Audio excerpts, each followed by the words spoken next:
fucking cocksuckers. That was literally the first thing that went on air. Was you saying that, Troy? Yes. Welcome. Excellent. We were talking about, in case you were wondering who Troy was referring to, he was referring to the people who increased our sub prices, because it wasn't us, it was Twitch. And yeah, I think it's only $1 though, wasn't it? Right, we went Yeah. $4.99 to $5.99 now. $7.99. It's $2 because $2. It was $6 before. No, Bastards. No, it was it was $5.99, bro. Yeah, I see. I see a right. gift sub. For me, it's $5.99 still. That's interesting. Go to send a gift sub. Maybe it's higher in Iowa. Gift a subscription. Yeah, dude. One gift is $7.99. No, I'm still seeing $5.99 too. There must be some sort of Iowa. There must be some sort of Iowa. Yeah, there's an Iowa. The price of corn. Just like that's called the flyover adjustment. My gift sub has 15% ethanol. Fuck me. Yes. Your gift sub has 15% ethanol and it's politically moderate. Oh, that's funny. Yeah. So welcome to whoever's out there in internet land watching us tonight. We're not playing RuneQuest. We don't have a quorum of players. Too many people away and out or whatnot, but also it's spooky month, and traditionally we take a pause from whatever we're playing to play some spooky month games. So we're going to do that. I had hoped to avoid being the GM for the spooky month game since I'm also running RuneQuest and I don't want to always be the one sucking all the oxygen out of the room. But it appears that even in a group of 7 GMs, there's an always GM, and that asshole is me. So. Yes. I think perhaps just because of my age, that's what happens. So yeah, you are my age, which will be increasing next week. We look up to the oldest. Always. Yeah. The elder gods, the elder gods, the old gods of Appalachia. Hopefully, everyone's doing good in Appalachia. If you happen to be listening to us in Appalachia, we're here for you. We're certainly pulling for you because that sucks what happened. And like Appalachia, Folkar, Old Gods of Appalachia, we're playing a Folkar game tonight, so that's what we'll be doing. We have Wild Troy with us again. He's been away for a while, but we're happy to have him back. Life gets in the way. Troy actually saves real people's lives in his real life. So he's been busy doing that. But hey, tonight he's not. He's got off and he can be here. Super excited to be back. Yeah. Because this is the first time in it's been a while. It's been 3 or 4 streams. It has been. Streams. It's been because it was. I know it was pre RuneQuest. It was right at the tail end of when we were doing Vicen. You were on. Yeah. Yeah, I missed. I think the last mystery entirely. So I think I think you were you missed the first episode of the last one, and then you got in for the second, and then missed the rest. Yeah, I think that sounds about right. Yeah, because you were around long enough. You were around long enough to scold Rosaline for torturing a man to death, which was much appreciated. That wasn't the last mystery. That wasn't the last. That was the second to last. Yeah, and I think after I missed that, the whole last mystery. Yeah, you did. Yeah. So it's been over 2 months. So I'm happy to be back. That's 4 streams. Yeah. So yeah, we're happy to 4, maybe 5, depending on because sometimes that longer month where you get 3, but who's counting? All right. Well, welcome back, man. We have something real fun for you now that you're back. Tonight, we will be playing a hinted at and a little bit on stream, a game called Don't Walk in Winterwood. Don't walk on Winterwood. It's in my almighty. Don't walk with Winterwood. Don't walk with Winterwood either. That certainly. Tingle. If you have Winterwood that lasts longer than 4 hours, you probably should consult a physician. Call your local apothecary, a leech, as they called them in those days. Hey, John, how you doing?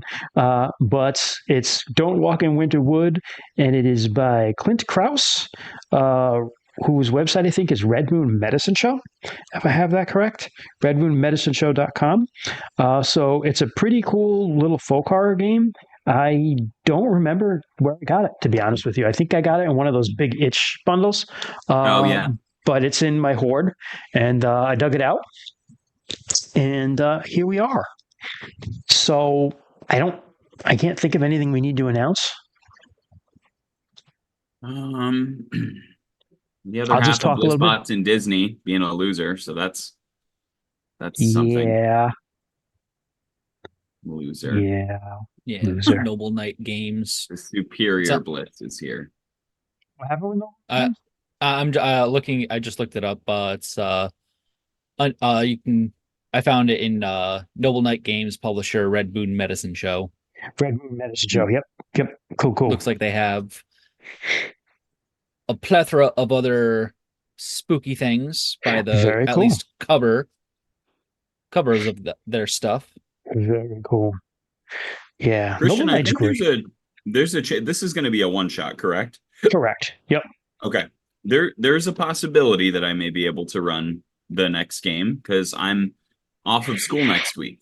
Cool. Well, sort of. Well, then that's But up. yeah. Then you just do something spooky. That's all. Don't care. Yeah, right. Yeah. Right. We're going to go right into the system here, John. It is neither a D20 nor a proper superior D100. It That's is funny. neither. It is But neither. it's not quite Fishblade. The thing is, there's a lot of truth to that. I'll just do an aside and talk a little about game design here. There's a lot of truth to the fact that the D100 is a much better system, I think, personally. If you have, you got to look at D&D and RuneQuest, the Chaos House system, which is a D100 system, which has spawned a bunch of other systems, just like the D20 system has. Both of them pretty much 50 years old now, right? Are they really? Yes, they are. I've taught people to play D&D. I've taught people to play Call of Cthulhu and RuneQuest, and I've found that people understand percentages, just what John said. It's so easy to sit down and call. Most of my experience is just taking new people to play those games as Call of Cthulhu, and you just sit down and you don't have to explain the setting and the stuff like the way you have to do with RuneQuest. Is literally like, okay, you're in the 1920s in Arkham, and how do I do the system? Do you understand percentages? Yeah. You got an 80 in a skill, you got an 80% skill in it, you need to roll out under that. And everyone's like, oh, you see the lights go on, right? Quick and easy, yeah. Quick and easy. And yeah, Boys Night, Doc Void. And, I agree, Thanks man. for 29 months. 29 months, dude. Yeah. So once again, Don't Walk in Winterwood, however, is neither a D20 system nor a D100 system game. It's a offset of a D6 system, as I guess one would call it. So the way it works is this is the pitch. You're going to get the exact pitch that I gave to these guys. All right. There's a village. You live in the village. The village is a colonial New England village somewhere in the late 1600s to early 1700s, pre-revolution. So we're talking about Puritans, witch burnings, being afraid of the woods, all those sorts of things that go along with that. Very, very New England Halloween-y. And the village has a stream called East Stream. And then the other side of East Stream or East Creek is Winterwood. And you don't want to go into Winterwood because bad things happen there. And guess where you're going to go in the adventure? You're going to go into Winterwood. So that's everything in a nutshell. The system itself, as you go deeper into Winterwood and you explore whatever scenario you're going through, the characters are going to accumulate what are called cold tokens. The game itself is written that you use coins for them. I gave everyone here the option. I told them you can have up to 6 coins, or you can have just a D6 and another D6 of a different color. Because as you accumulate these cold tokens, if you want to do something, you roll a D6. If you roll over the number of accumulated cold tokens, you succeed. If you roll under the number of accumulated cold tokens you have, you don't succeed. Easy. So obviously, as you get deeper and deeper into this game and into whatever it is you're investigating, your chances of success are less and less. And if you reach 6 cold tokens, you're gone. You are out of the story, your character, some way, shape, or form. Doesn't necessarily have to be death. So that's really it. That's the system. It's a pretty good system for one-shots. I will say, too, that the book itself, the PDF, is 46 pages, and it has within it 5 or 6 good scenarios, and they are good scenarios, good. And I really like the structure of them because they're pretty easy to pick up, and this sort of thing, pick up and run, and, watch me, I'll add a couple things, but I like something that's a very easy outline to just be okay, this is kind of what happens, and, there you go, you're off and running. So it has my recommendation as a good game. So that's it. Any questions before we do character creation, guys? That was a verbatim recap of what we received, except Christian, he wasn't naked this time. I don't know what happened there, but Well, I don't otherwise, have pants on, if that counts. So, yes. Winterwood. Play it. Winterwood. Do it. Yeah. Get it.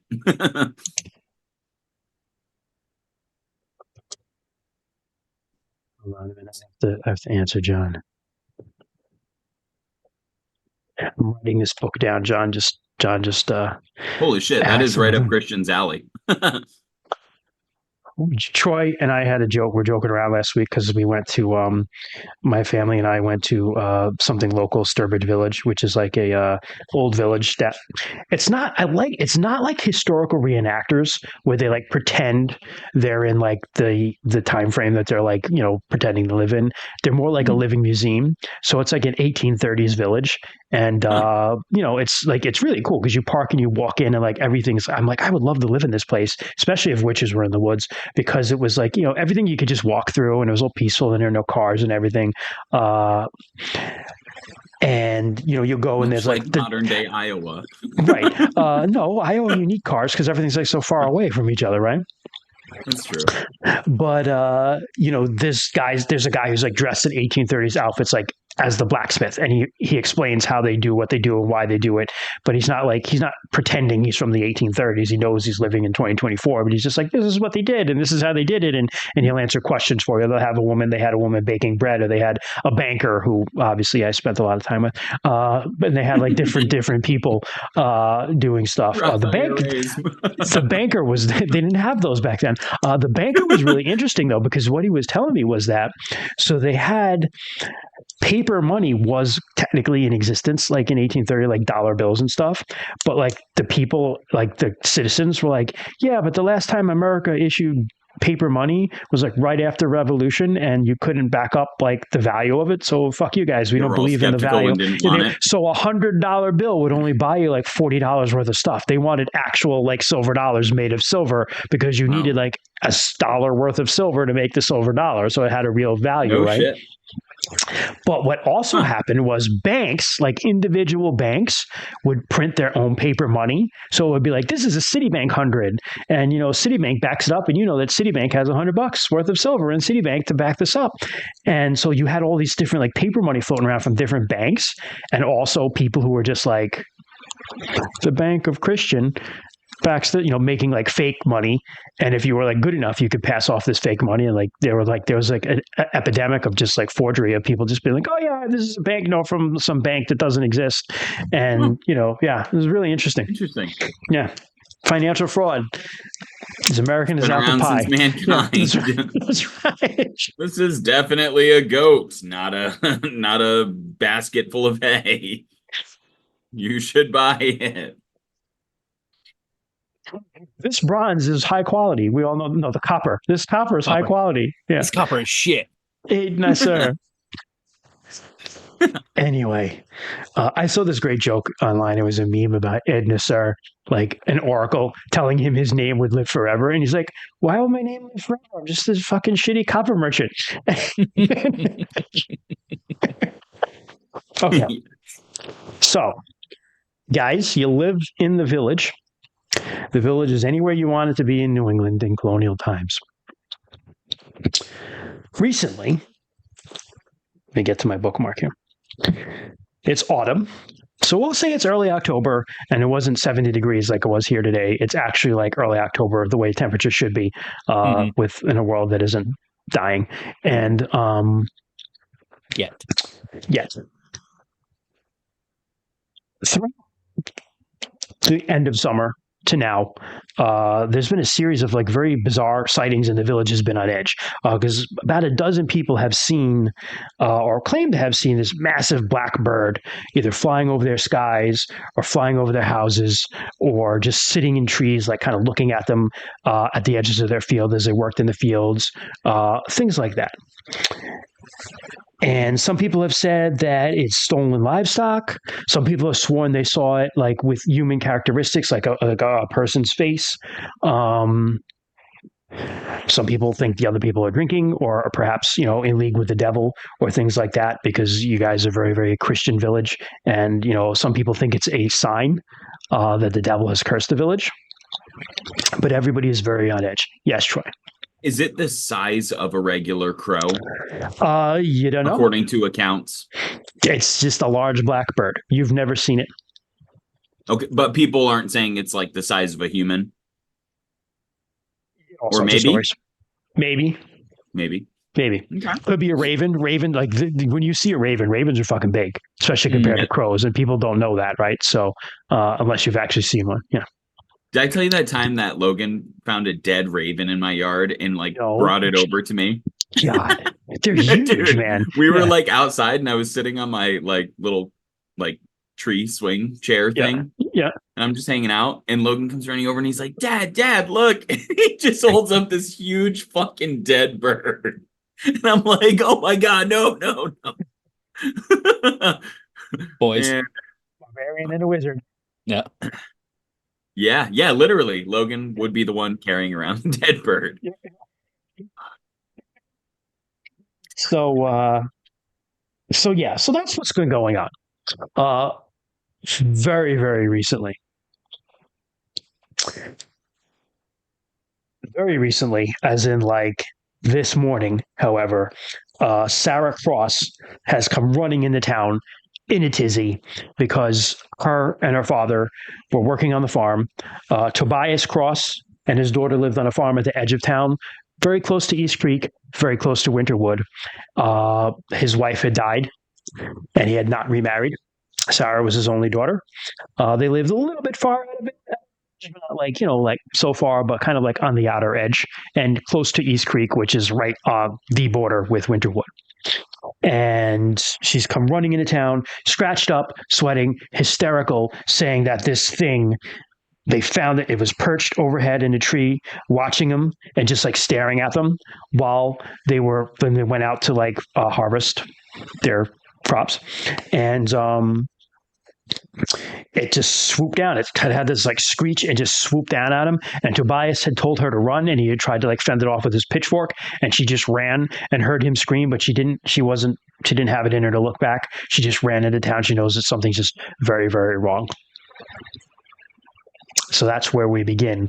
We will create some characters, and character creation is pretty easy. I just have to get to the thing on my PDF here.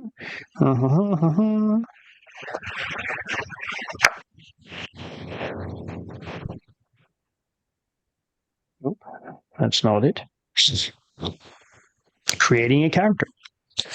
So every character has three things: a name. The easiest way to describe that character. So as we talked about a little before we started, it could be a profession. It could be just a descriptive thing. Like I made the joke, village idiot is a very apt character. That's perfect. Everybody knows that right away what that is. It's descriptive. It could be a combination of those things. So corrupt clergyman, drunken printer, horny banker. I don't know. But any sort of combination of those things that you want to do, a description. And lastly, they need a motive to go into Winterwood. The motive right now is that Tobias is missing, so you kind of have that one.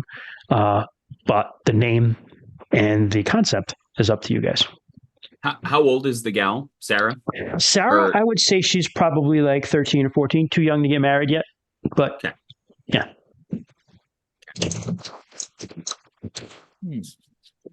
Ken, you want me to kick it off, bud? Go for it. Okay. All right. So my character is going to be Edward Stone. Edward Stone.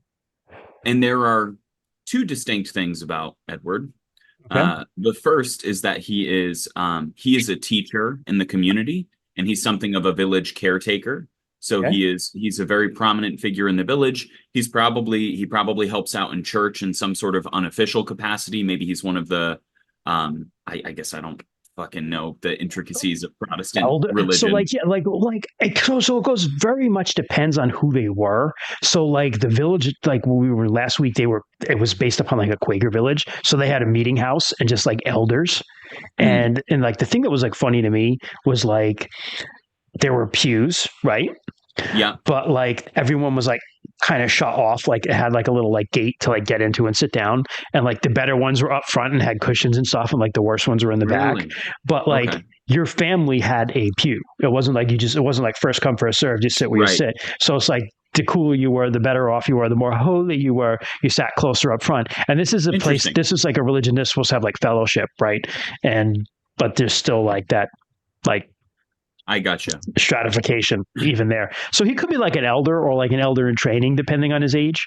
Or Yeah. like So yep. So maybe I'll be kind of an elder in training, but I also think of myself as somebody who just generally helps with kind of all things around the church and in the community. Like I split wood for the Sure. fire, and clean and help collect tithes or whatever people need, that kind of stuff. And the second characteristic about Edward Stone, he's a young man. He's probably 25, 26. And he is remarkably beautiful. He is like incredibly beautiful. And that is something that I would say probably gets people gossiping and talking in the village, for better or worse. So like a fancy boy kind of way, like he dresses well, or just like he's a good looking guy. No, he's just a very good looking guy. Okay. Yeah, he doesn't have like a ton of money. He doesn't like dress in fine clothes. He's just, Prince Charming in a commoner's clothing, basically. Everybody wants to ride Space Mountain in town. Okay. Yeah. And then the third thing you said was, why would we be going to look for Sarah's dad? So parties are forming to look for him. So I think maybe Sarah's dad and I have a special connection. Okay. Maybe Sarah's dad is somebody that I'm very close to, who knows a secret about me that nobody else does. His name is Tobias. Tobias. Hold on. I got to skip ahead to that part again. Tobias Cross. Tobias I almost said Tobias Forge, but that is a real life singer. Yes. Tobias knows a secret about me that no one else does. Also, really quick for everybody on stream. So 2d6 and then 6 coins, or 6 coins is kind of what you use to play this. So I will be using my 2021 and 2023 Gen Con D6s. These guys right here. And then the coin that I will use for my last coin when I have 5 cold, because I'm sure we're going to play these characters like stolen vehicles. I hope you do. Is my Newton Fire Department challenge coin. So when I flip that and lose, I die. All right, Kent, take it away, bud. So my character's name is Hester. And I just had this thought. Originally I was going to be like a hunter type dude, but then I thought it's like, if you're in New England and you're just like going through the woods, you always see like these stone walls. Mhm. Yeah, Hester was one of those guys that built those stone walls. Stone wall He was a builder. mason that was free. A freemason, if you will. He was more like a stone hauler. Okay, a free stone hauler. They, back before monopolies were actually a thing like they are in today's capitalistic hellscape, the free stone haulers were steep competition for the Freemasons. So I guess that would be like a stone worker, right? Yeah, like stone worker, like probably from like grabbing stone from a local quarry. Yeah. And so I mean, working you with probably the would help local build farmers. build the mill, build the walls, build the a church might be made out of wood probably, but like all the stone buildings that are made in town, you'd probably have helped build them. So yeah, all right, cool. I my last definitely name is Stone. Perfect. I definitely think like because it like the three of us would know, like going into the woods, you've always seen those low stone walls. Yeah, absolutely. And they're fucking huge. They go on for like miles. Yeah, they go on You're for like, miles. What the fuck is this? Yeah. It's legitimately just like those were land borders Mhm. from like different farmers who were just like, yeah, this land is mine, and they found all these fucking rocks somehow, Plowing and the they're just fields. like, That's how they did it. Yeah. yeah, plowing the fields, Yeah. and they would just like Fuck make these walls. rocks. Yes, that's true. Okay. Stone Hauler. And I your like name it. was Hester? Hester, yep. Hester.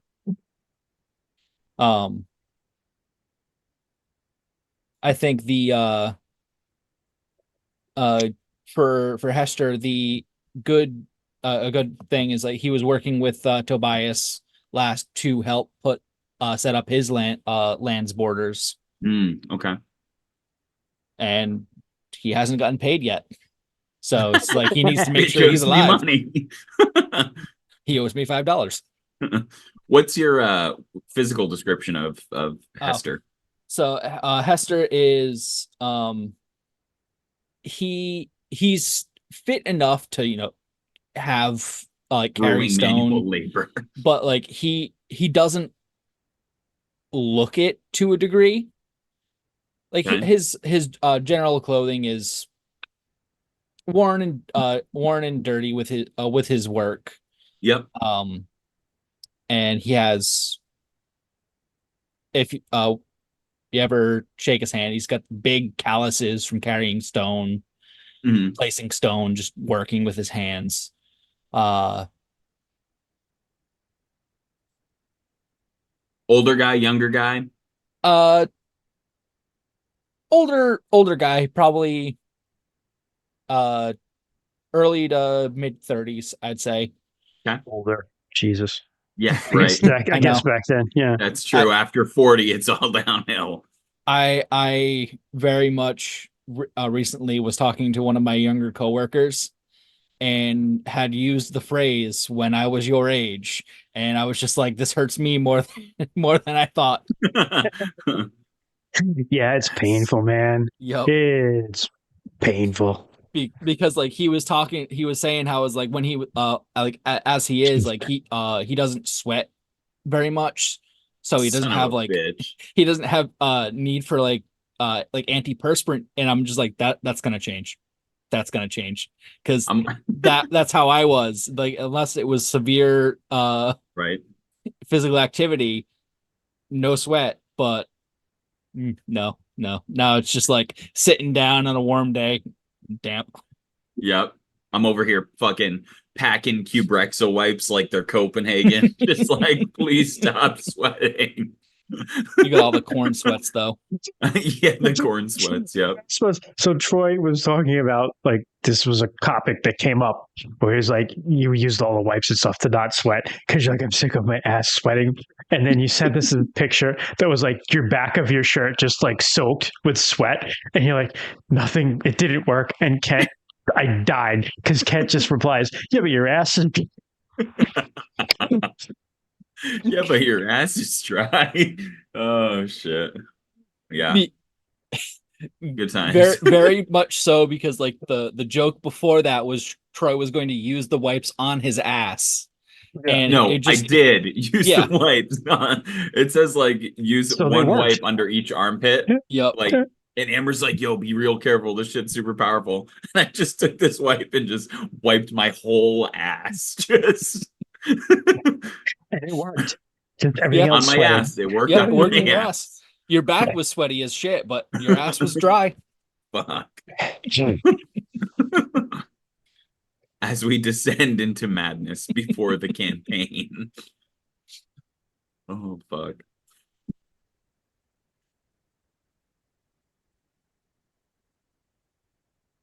I'm commiserating about being old with Doc Void and John. All right, so we'll start right in the center, like the town's center of town, right? So you've got like a couple of family farms, the church, the local tavern, the smithy, kind of all around like a centralized like square, for lack of a better term. That's common. You guys will come and meet each other and talk about things. There are some chickens running around, maybe a little girl like walking some geese. Animals are abound, some sheep. And you guys, what would you guys be doing in the town square, you think? We'll say it's an autumn morning. It's past 11. I think Edward is probably maybe perched up sitting against a tree, and he's reading. He's just reading the Bible. Any particular passage? I'm just gonna put you on the spot. No, Yeah. can't think of. Actually, you know what? Yes, Revelations for sure. Wow. Anything Revelations. Okay, cool. Yeah, that makes sense. That makes perfect Yeah. sense. Sinners in the hands of an angry God, which is the classic. He was a New England preacher. I cannot remember his name. Oh, fucking the fire and brimstone guy. Yeah, Sinners in the Hand of an Angry God. I think might have been. It wasn't Nathaniel Hawthorne, but it was maybe the guy who was like the Witchfinder who wrote. I don't know. Well, you know what? I have to look it up now. I'm sorry. Yeah, dude, that's gonna bug me too. Yeah.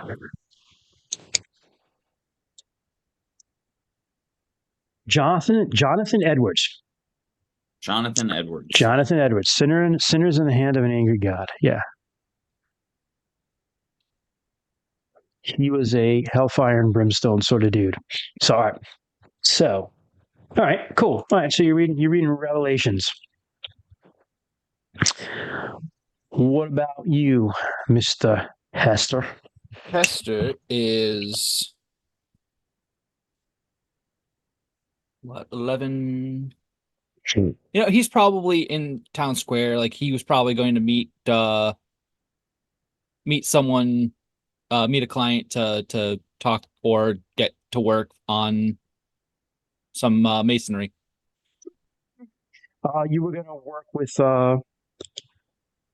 Widow Hawthorne was having a problem with her fence where it was starting to like kind of sag or collapse a little bit, her wall, and you were going to see about helping her. You're supposed to meet her. So I'm going to say that, you know what, Edward, we're going to start with you. You're the first one to see Sarah. So you're sitting there, you're leaning up against an old oak tree, and you're reading Revelations. And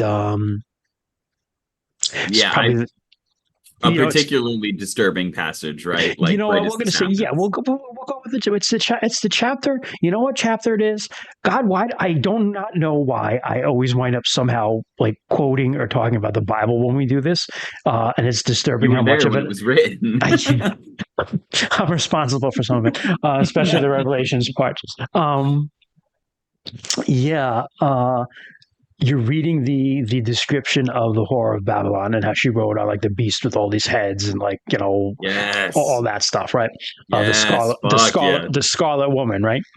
And you hear screaming and like sobbing, and you look up from your book and you see Sarah Cross just like running like in a state, just like running into the town square, like screaming for help.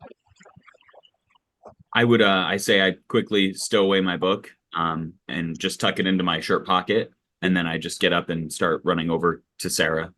And she manages to make it to you and just like collapses like in your arms, which is I grab scandalous. Her but she's like, oh, Mr. Stone, oh, please help me. Oh, my father, Mr. Stone, he was taken, Mr. Stone, by the crow. It's okay, Sarah. It's okay. Calm down. Please come sit with me. And I kind of walk her over to the tree. It wasn't human, Mr. Stone. It wasn't human, Mr. Stone. It wasn't. It was a devil. It's a devil sent by hell. No, it was my father. Oh, God. People kind of start to gather. Hester, you were hanging out and you saw this happen. Everybody saw it happen. Yeah. I take out like a handkerchief or a cloth or something that I've got, and I just kind of start like wiping, like dabbing it on her forehead and around her neck and stuff like that. And I've just got like a hand on her shoulder, and I'm just trying to say like, it's okay. It's going to be okay. We'll figure out what's going on. You said your father was taken.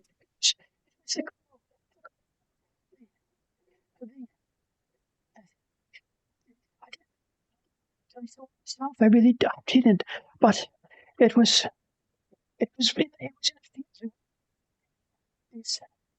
It was pushed to the dead. the dead pine tree just on the other side of East Creek, watching us, and we went out to harvest the pumpkins, and it swooped down at us, and her father told me to run, and I did, but I could hear his screams, but I didn't look back. I just ran and I ran and I ran, and I get his screams carried him away.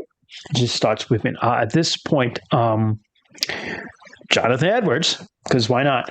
Who's the local, like the main Hellfire preacher, comes over and he's just like, what, Stone? What is the meaning of this? What's happened? I don't know. I'm sorry. Is there someone that can maybe watch over Sarah? Perhaps we should send some folks to her house and check to make sure Tobias is, or investigate what's going on. He's trying to stumble to gather his words as he's like looking at Sarah, trying to process the information, thinking about the things he just read in his book. Yeah, some local people. I'm gonna say maybe if there's I don't know. Abigail. Any women? Any woman available? We're gonna say that the Jones. You're right in front of like the Jones house. They live right in town, and Abigail Jones comes right out, and she's just like, "Nice, I just read The Secret." Okay. Oh wait, Christian, let me interrupt. Can I change this real quick? Can it be the pastor's wife? Abigail Edwards, the pastor's wife, who is in her 40s. Sure. Comes out, and she's just like, "Oh, Sarah, poor dear, what has gone on?" And kind of like, "What happened to her? Edward, what's wrong? What happened?" She said that something has happened to Tobias. She said he was taken.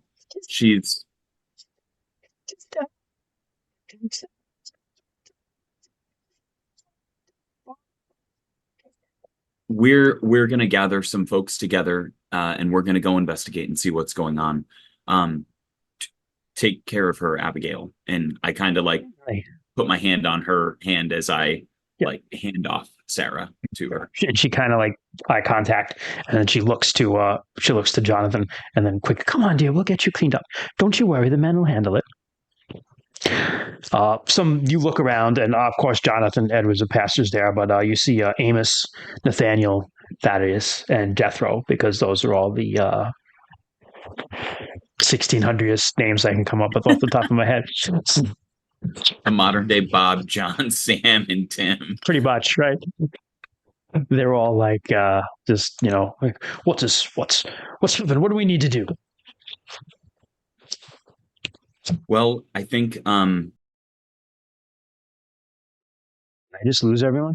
Property. Are you familiar with this area that Sarah described? The edge near the creek? Yeah, but that seems like it's the old dead tree in the Winterwood, wouldn't it be? I kind of It would. They're kind of look at each other nervously and make the sign of the cross. I kind of look to them and I say, "Men, steel your nerves here. If Tobias has gone missing, we need to take action." That we do. Right. I shall fetch my fowling piece. Pull out my Glock 19. Remington shotgun. I'm here to read Revelations and kick ass, and I just finished Revelations. Take my fucking holy water, Remington. Right. So, the meaning, the guys can be like, the men will be like, "Oh, we can be back here, or we can meet there in 20 minutes." Yes, let's leave together from town, or I guess perhaps myself and Hester can head that way now while you prep your things. No, I don't got. If anyone sees, what was her name? Widow Hawthorne. Just let her know that I'm helping along with the situation. I'll be back with her later in the evening. Very well. Shall we, Hester? So the men kind of disperse to get their weapons and whatnot.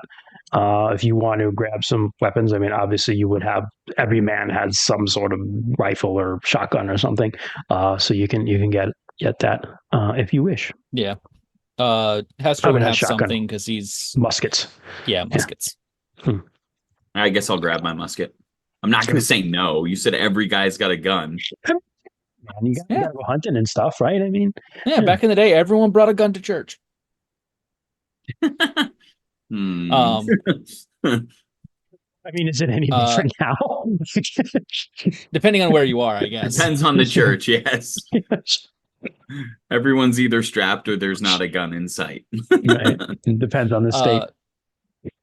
I would think Hester because he's like sometimes he's just like out in the away from town, like just like throwing down wall or whatever. He might have a blunderbuss. Yep, Doc Void. Hell yeah. Just sit full of fucking pebbles. Literally, he's just like handful of sand. Boom. Bam. I love it. I'll say I've got a rifle. Sure. Or musket. Yeah. I So think you now if Troy had a blunderbuss, he would just throw it full of guns. Just a Blunderbuss blunderbuss of Loaded the with guns. other loaded guns. nice. Buckshot Glock. Bam. It explodes, and then the other rounds explode. It's like, It's As a exploding bald guns. eagle descends from the sky, carrying an American flag. Good call. so you within 10 minutes or so, you guys are able to get your weapons, and you guys can meet up and go down to the place together if you wish. All right. This is not the first we've heard of this creature. Do you think there's any credibility to the stories and what's going on? I'm not sure. I've definitely heard of it being talked about in town, and I haven't quite seen it myself, but I've try to keep away from the Winterwood myself. But Are you a man of superstition, Hester? I'd say so. Superstition. Uh.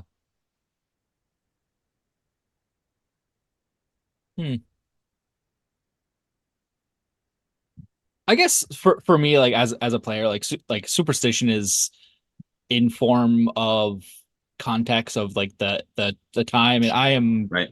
not anywhere close to a historian. So Right. There is something to be said for a healthy degree of caution, but to go around believing fables and tales can be a dangerous matter in and of itself. I'm sure there's a logical explanation for what's happening here. Hopefully we'll find some clues once we get to the home. probably just another bird that's come into the area and has been taking others' prey. What does Tobias do for work? The farmer. He's a farmer. I wonder. Sarah felt warm, but I mean, if she ran from home, that would explain that. Perhaps she's coming down with some hysteria and all of this can be explained. Maybe Tobias is in the field. Yeah. Yep, I went there. Wow. Yeah, dude. Dude, I'm being 1600s. We have no women here to like the sensible people are not here. We can just go apeshit. All right. We can just go apeshit. Yeah. She must be Perhaps hysterical. They will give She's a her woman. some of the poppy milk.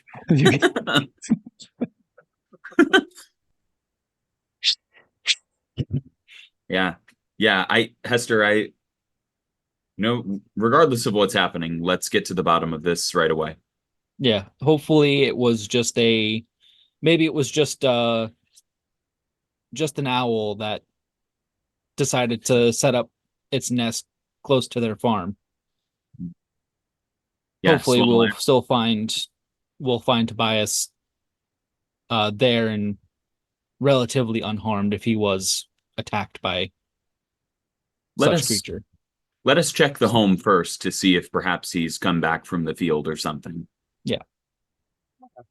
So you guys, you arrive and you see that Amos and Nathaniel are already there, and you walk like a dirt road to get here. You walk past like the kiln, the community kiln, and a couple other farms, and so Tobias has a pretty small wooden farm with an outlying barn. The barn is actually sort of like semi-attached to the house. So like there's a house and then the barn's kind of on the back and it's attached. So like Mhm. they can like have easy access to their animals and stuff in the wintertime and keep them warm.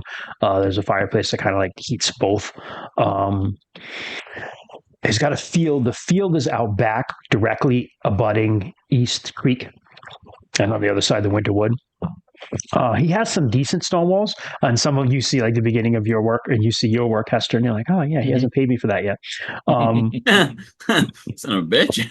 But you arrive, the front door, the wooden door, is like open and kind of like creaking in an autumn wind. As you arrive, you're kind of like you see Amos and Nathaniel kind of standing outside, both like kind of like holding their like leaning on their guns, and like a gust of wind blows some of the last leaves like kind of like fade out of the trees in front of you, and that door just kind of like opens a little bit into the farmhouse. Gentlemen, did you just arrive? Did you have a chance to check the property or the home? We waited for you, Mr. Stone.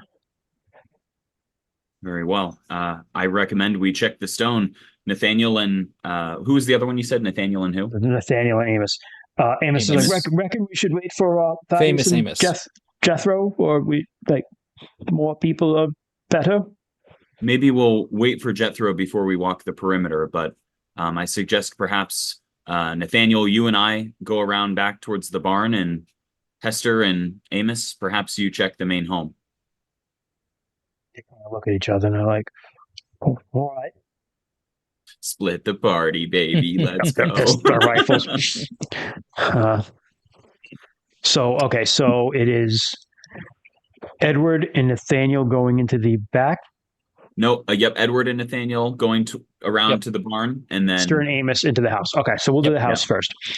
So Hester and Amos, you go into the house. You kind of step up and kind of like that door's like creaking on its hinges, and you just kind of like touch it and push it open. It pushes open very easily, and you go right into the kitchen with that big, hearth. Stone hearth. Awesome. Yeah, with like I love that thing that like they have like the iron arm thing where you can like swing the pot into it and everything, and like the little alcoves put in for like their like utensils and stuff. The gun is over the fireplace, like as it belongs. Naturally. He has a daughter. Naturally. To sidestep, there's a farm village that still does like old style cooking stuff like that.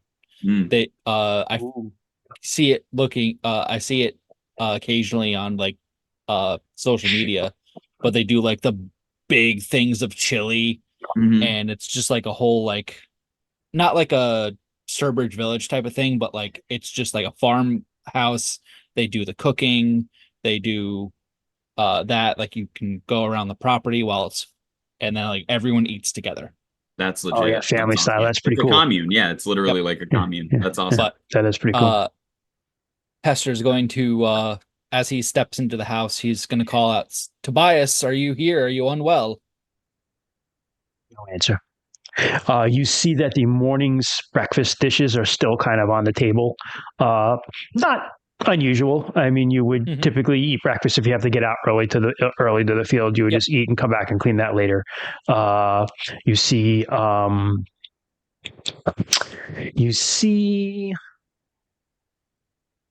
the fire has burnt down. Again, not horribly unusual. It's embers. And there's some things laying around like needlepoint, like she's like Sarah must have been working on something like and at night times it's kind of like in front of the fireplace with the rocking chair, just stuff like that.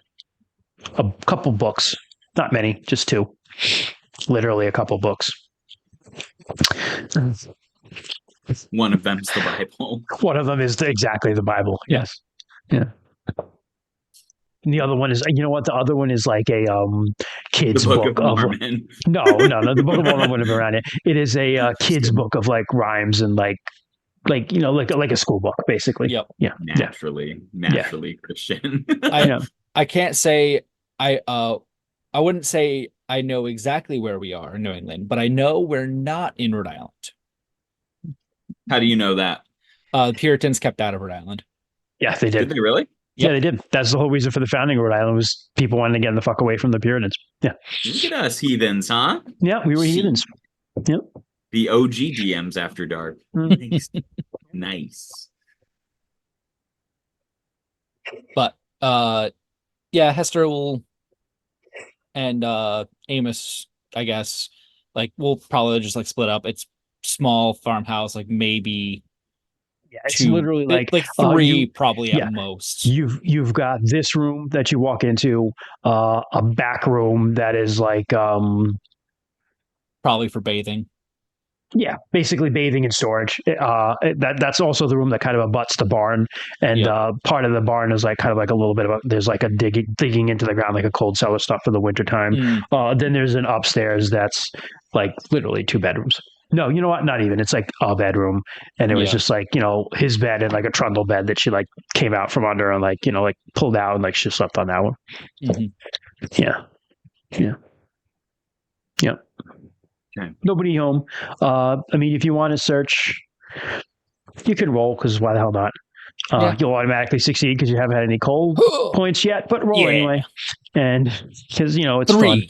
Yeah, you succeed, and You succeed. you find spare clothing. You see that Tobias is like Sunday best clothes are like Yep. his like pilgrim hat and stuff are kind of like That you immediately take off in church. yeah, but you have to wear it there. You gotta wear it there. Like you can't be not in your Sunday best. Tradition. Yeah, you see his Sunday best is kind of like laid out and have been. Maybe she was like mending some small stitches and like some small problems with it. It's kind of laid out on the bed. Same thing with her dress. So she might have been getting ready for like Sunday, even though it's not. That Sunday would be in a couple days. That's really there's nothing there is unusual to you.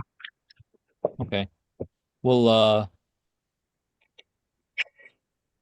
no sign of Tobias, so we'll None whatsoever. head out. Nothing unusual inside. When you head out, kind of the front door, you see that Thaddeus and Jethro have arrived. I'm like, right, Hester, hello. This is Thaddeus. Have you found Tobias? No signs of him just yet. Edward and Nathaniel had gone around back. Myself and Amos had just checked inside and there was no sign. We were just waiting for you two to show up to start pacing the yard. They look at each other nervously and like, all right. And they kind of get their guns are ready.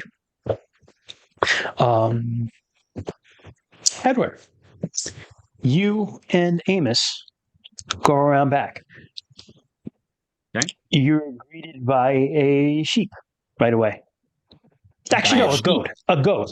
Goat. A black goat that just kind of stands there because I have to. Amber, I'm doing this for you. A black goat just stands there and is staring at you. I imagine Edward just gets a very, very quick just glimpse in his mind of this beast with many heads that he was reading about in the book of Revelations just moments before. And he just looks and he says, "Oh, hi, goat." And kind of walks around it, gives it like a little bit of a wide berth. Stares at you and then goes back to eating what it was eating. Tobias, are you here? You hear the clucking of chickens, the baaing of sheep, and the wind through the branches. Look around, see if anything looks out of order. I say to Nathaniel. Are you in the barn kind of area still? Yeah. Yep, we're All in the right. barn right now. If you want to give me a roll, you can, because why the hell not? Yeah. I'd also like to, if they didn't check the dry cellar, if that's right off of the barn, I'd probably go down there and check that. Sure. You find potatoes. Yeah, you succeed because you can't fail. Potatoes, corn. Yeah, there's corn. The corn, some like barrels of cider, running low because they haven't done their apples yet for this year to get them through Sure. winter with next year's cider. But run some almost tapped out barrels of cider. What time of year is it, Christian? We're gonna say like roughly, Early let's like early October. Like Okay. it's most of the harvest is done. You're getting to the final things of it. So again, like they haven't ground up their apples to make their cider for. But they've like, already picked them from the trees. And shit. Yes, exactly, I get you. exactly. So Okay. you do find in the barn like piles of apples and shit like that too that they've like getting ready to. Interestingly, the town would have one like mill where you cidered your apples, and everyone would just have a different day to use it. Okay. Yeah. I think Edward is gonna grab an apple and start eating it. It's like fermented and tastes like shit because it's been laying on the ground. Then And they're never letting mind. it, Edward yeah. will leave the apple alone. Okay. I mean, you can risk it for the biscuit and take one off like the top of the pile, but Nah. Nah. okay. I guess if we don't see anything out of place in either of the rooms, we'll head back out and Sure. rendezvous with the rest I'll of the crew. suggest as you do, you take a good look around, basically. You Yeah. can tell from looking around with your roll that couldn't have failed either way, that someone got up and fed these animals and stuff this morning. So Okay. they're recently cared for. Nothing seems out of order, like, or astray with your knowledge of barns and sheep and goats. Okay. Sounds good. I will leave the barn with Nathaniel and head over to the rest of the group. And Yeah, just as you get out, like kind of like you all guys coalesce as a group. And you can go back into the fields if that's where you want to go. house is empty. Mhm. Did you see anything in there? No. No, nothing. It appears the animals were fed this morning. It seems like everyone their normal morning chores were done and done away with, but the no one's returned to the house. Now that we're all here, probably best to. I think Sarah had said that he was attacked closer towards the creek, Yeah, by the deadwood. The so dead we pine. could probably go and check over there first. Yeah, let's do that. You go ahead. I was just Sorry. going to say, Edward, as they start walking that way, Edward kind of closes his eyes and he just takes a deep breath in through his nose and he's just trying to smell the air. Like, I feel like maybe Edward has like a keen sense of smell. To smell. Okay. Because Something I just wanted to say that. So just roll to smell. Listen. I've also been watching Hannibal recently, so like I feel like a keen sense of smell is it's such a cool great fucking character thing. detail, isn't it? Too. Yeah. Yeah, it is, dude. Like he's like, I knew he had fucking pancreatic cancer because I could smell it on him, and I was like, whoa, that's fucking cool. He Four. kills that role in that show, by the way. Dude, like, absolutely Mads kills. Mikkelsen Yeah, is a yeah. fucking gangster. Yeah, He is yeah. so good.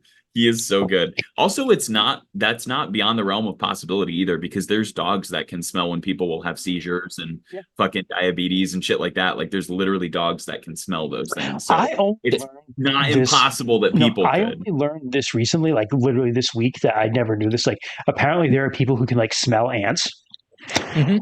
and Yep. it's a genetic thing. You either can or cannot do it, and I cannot do Smell it. ants? They can smell yep. ants. They Ants have a ants. smell to them. Yeah, to No those shit. people. I do Yeah. know that they do trails and shit, and they literally press their bodies into the ground to imprint their scent, so other ants. Yeah, for can other follow ants. the Yeah, trail. no, I mean like Yeah. people who can be like, "Oh, I smell Wow. ants," and I'm Yeah. like, "What are you Holy talking about?" fuck, dude. Yeah, and isn't So- that amazing? Like, yeah, go ahead. There is actually a woman she has a 100% success rate of smelling Parkinson's on people, Wow. Really? Holy even fuck. bended they were ever diagnosed. Diagnosed? There Wow, was dude. one study where she smelled someone and she was like and ended up being a false positive at the time, and then like 3 months later he developed Parkinson's. Wow, holy fuck, dude. I can smell when people not like specific diseases, but if someone's sick, they smell different. Like I know that. Like Interesting. hospitals drive me crazy because I can't stand the smell in there because there's so many people who are just like very, very sick. My nose yeah, has just been killed with well, UTIs and C. diff. It's just you're nose blind to it. But yeah. Yeah, so maybe no, I cannot smell I'm going it, to John. say Edward has a sense of smell. He's got a good Yeah. sense of smell. He just smells the air. There's also like some people hate cilantro because it tastes like soap to them. Yep. Yes, I have heard that. Fortunately, I am not one of those people because I love Same. cilantro. I fucking love cilantro. Yeah, I would die if cilantro tasted like soap to me. All right, so you smell the air. You roll the 4, you said? Mhm. You get that particular autumn scent that mixes both the sweetness of nature but like with that hint of death that's just coming around the corner. Mm. And particularly like you smell the animals, you smell the apples that are like just starting to like go Sure. before and you smell that waft, that little hint of death in the air that comes with autumn, that smell of the field that's been harvested, right? Right. And that's what comes to your nose. I just kind of say quietly under my breath, I smell a fine harvest. And then continue trudging into the woods. I'm going to refill my beverage. And Sure. Twitch chat, we're going to need some beverage, some drink stuff you, man. going on. Yeah.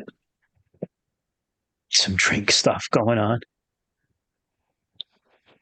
So, John, you mentioned John was talking in chat about like the thing that a lot of people never think of. You talk about like in America, we're just told like, oh, the pilgrims they fled religious persecution in Europe to come over here. But the reality is, like you said, they had won the English Civil War, killed the king, and been just like dickheads basically for like 10 years. And then lost again and came back over here. They were fleeing basically their own stupidity. Yeah. Cilantro is hold on, I'll pop a link in here, John, of what it is. Yeah. It's hard to explain, but it's like a It is coriander, yes. Oh, it is? I did not know that. Huh. I did not know that. Oh yeah, it's a Spanish word for coriander. Okay. Yeah. I learned something new. In the United States, the leaves are called cilantro, the seeds are called coriander. Interesting. I'm just gonna have that like the more you know pop up.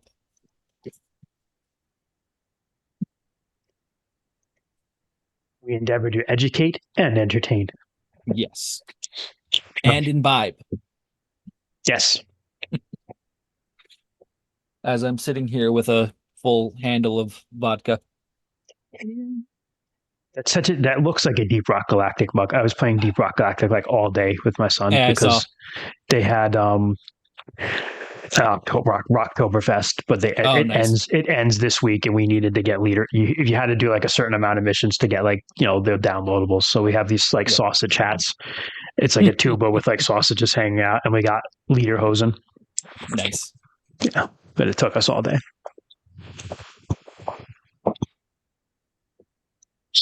Speaking of Oktoberfests and whatnot, I heard my one of my old high school like really close friends. He's working for a brewery now, and he is officially putting out his second beer with that brewery, and is like he's like on the like his last name's part of the brew. It's really cool. I gotta when it comes out, I gotta go and pick some up. Nice. Yeah. Nice. Dude, there's a huge difference between like commercial alcohol and stuff. Like, I don't know. I mean, obviously he's working at a brewery, but like the stuff people make at home. Like, have you ever had like homemade wine or anything like that? Oh, is it good? Yeah, but it's like 12 times stronger than like, Yeah. you think like, oh, wine, I'll have a glass of wine. And, yeah, I had these people that I worked with who would make their own wine. They were French, so like they kind of knew what they were doing. And, It was in their blood. it was literally like they were born with it, but they made their own wine. And I knew them for over a number of years. So the good thing is like the wine got like better over time. But at first you were like, holy shit, this is like fucking, it tastes like paint varnish. But then over time it was like, it actually Yep. developed like a flavor, but it was Yep. always like really strong. Yeah, like really strong. Yeah. Hmm. And I remember once they gave me a couple bottles and like I don't really drink that much. So I was like, I don't drink at all anymore. But back then I didn't drink that much anyway. So I was like, I don't need like a couple bottles of wine. So like I gave some away to friends and I was like, oh yeah, this is like homemade wine. And every single person called me. I was like, what the hell, dude? Like that was like strong as hell. And I'm like, I know it's homemade. Like Yep. it's not that, it's not that 8% alcohol, like the stuff you get in the store or whatever it is.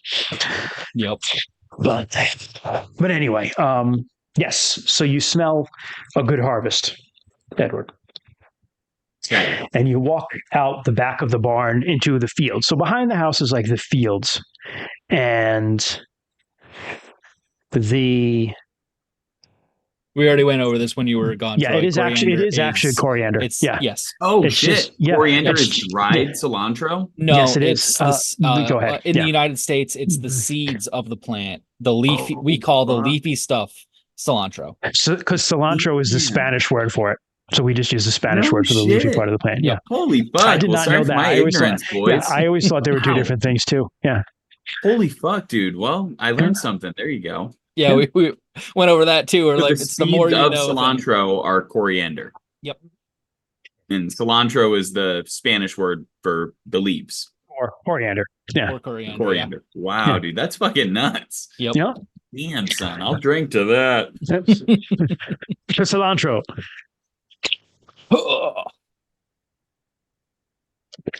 So you walk out the back of the barn into the field. And the field is surrounded by mostly the stone fences that you made, Hester. And it's been harvested. So it's just that like fall field, a fallow field. And it abuts the East Creek. And on the other side, in the distance, you can see the woods. It's a big enough farm field. I'm going to say it's probably, will be very American. It's about a football field away to get to where the creek is. That's 100 yards to y'all Europeans. I don't know how many meters that Which is about. yards is not European. It's about it depends on where in Europe because Britain still uses some of that. I don't know. Anyway, do it's they? yards. That's roughly equivalent to 100 meters. I know 330 feet. 100 meters is a little longer than 100 yards, but whatever. I think a It's- meter and a yard are just about the same. They're pretty close. Very They're close. very close. I think a meter's a little longer. I think, but Somewhere yeah. around 3 Yeah. foot American, yeah, 3 feet. Which is roughly half a bald eagle. How many donkeys is that? Measure it in anything but fucking metric. Anything but the metric system. It's approximately 50 bald eagles away. Yes. Oh God, it's 300 so homeless dumb. people away. That's- Fuck. yeah, but it's it's a big enough field. It's not gigantic, but it's big enough. So you're far from the creek where you are.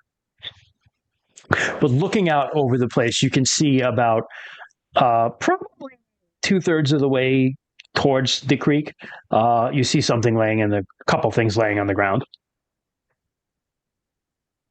I tighten my grip on my musket and They are not like you see items, not like people things. It's from where you're at. It looks like a hat and a pitchfork and a basket. how long ago was the most recent war that we would have been involved in here?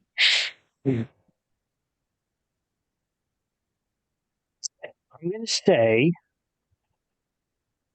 we're going to dial a little bit further in, and we're going to say that this is roughly the early 1700s. So the most recent war would have been King Philip's War, which was really fought against the natives, and was in like the late 1600s. So we'll call it like 12 years. Okay. I'm gonna say that the musket I have was my father's and that my father fought in the war and died in the war. Sure. So Okay. my musket has a bayonet on the end of it, which is perhaps uncustomary for a standard hunting rifle or something like That's that, fine. right? Yep. But yeah, I'll walk closer to inspect. I'll look at the other folks to get a gauge of what, like, how they are, right? Like a sense motive check. The four characters are jittery as shit. All of them? All of them. And I don't know, Hester, how are you?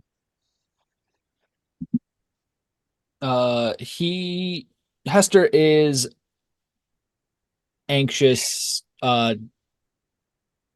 He might be borderline frightened Really? right Okay, now. so you're also Just seeing the hat in the field and the pitchfork and his stuff. And do we see any what would be like drag marks?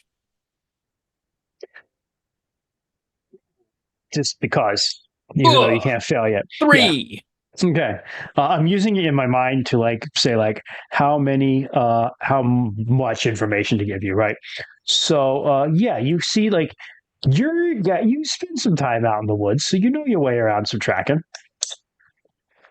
So you see as you walk out, you see 2 sets of footprints walking out, and then one running back as you walk out. When you get to the walk up to where the you find the stuff on the ground. It is a basket that had some had a couple squash and pumpkins. Like they were like small pumpkins, not like big ones. Like they were picking like squash, and it was like dropped by someone who ran, the person who ran, which is the smaller set of footprints. And you see there's a pitchfork and like a straw hat just like laying on the ground. And you see the bigger set of footprints had like was some sort of scuffle, and then there's a little bit of a drag, and then nothing. Is there any blood or anything in the scene? On the pitchfork, on the hat? You don't find any blood. No. Where does it look like it's being dragged towards the wood? Towards the wood. It's dragged for a little while, and then the drag mark. It starts from being like a deep drag, heavy drag to like lighter, and then it's gone. Yeah. Well, this is concerning. You hear as you look up and you see perched in the dead pine tree across the river a murder of crows, because I wanted to say that too. It's a fun word to say. Murder of crows. A murder of crows. It then does seem like Tobias was dragged off into the wood. You see Jethro and Thaddeus are just kind of like stepping back. I definitely wouldn't put it past one of them to like fire into the murder of crows. Ooh. To scatter them. Nathaniel does. Nathaniel? Yeah, unless you want to. Nate was my boy. He's like, just definitely. Oh. That shot just echoes up and down the creek and throughout the whole town. And the crows, like, he doesn't hit anything, but the crows just kind of flop away. At that, I will. I'll put my hand on the muzzle of his weapon, and I'll lower it. Probably too hot. Yeah, it's smoking hot. Or I guess not the metal fucking tip of it. Just like the wood underneath. Just kind of pull it down. Yeah. You can just grab his arm probably and take it down too. Yeah. Just fucking kind of lower it and say, Nathaniel. He's shaking when you touch his arm. It's like, it's the devil. I'm telling you, Mr. Stone, it's the devil. We should not have come here. If it's God's judgment on Tobias, and so be it. It is not up to us to interpret the judgment of God. And I look at him and I say, now is the time when we need to steady ourselves and we need to be patient and not do anything irrational. And I look at his weapon as he's kind of shaking. I say, Nathaniel and Tobias. Those were the two that, or I'm sorry, who was the other guy that was backing up? He said Nathaniel and who else? Thaddeus and Jethro were just kind of like dinner plate Thaddeus. eyes, just kind of like backing up. Okay. Before I pivot, I look at Nathaniel and I get him to look at me and I say, Mhm. Can I trust you, Nathaniel? Always, always, Mr. Stone. Can you steady your nerves? And will you go and look for Tobias with us? I will. I will. I really take a moment to Yeah. study him, and I'm looking to discern if he's being truthful or as best as he can. On the edge, but his commitment to his people are outweighing his fear for now. I look at the other two, and they're beyond saving. So I look at those two and I say, gentlemen, it's imperative that you go back to town and that you let the rest of the folks know that as best as we can tell, Tobias was dragged into the woods by something we don't know what. Okay? Make sure Sarah is safe and let them know that the four of us are going and we're searching for him. We will be back by sundown. Mr. Stone, right? You can count on us. Yeah, fucking right. I look at the other two. I look at Kent and Amos. Or sorry, fucking not Kent. I look at Hester and Amos and I say, gentlemen, shall we? They just book it. The other two, by the way. Yeah. Might want to reload that musket, Nathan. He's already pouring his powder, ramrodding it. As we start maybe walking that way, I do try to break away with Hester a little bit. Either ahead or behind the group, whichever is more natural, right? And I kind of speak low to Hester and I say, I understand that you're afraid. I'm afraid too. But right now, these men are looking to us for leadership, and Tobias's life could very well depend on us keeping it together. I need you to keep it together, Hester. You're a strong man. At this point. Hello? Hello? Yep, we can hear you, Christian. Yeah. Oh, I'm sorry. All of a sudden, my screen just went black. I could hear you guys, but I couldn't see it. Now you're back. Now it's weird. Oh, that's weird. Yeah.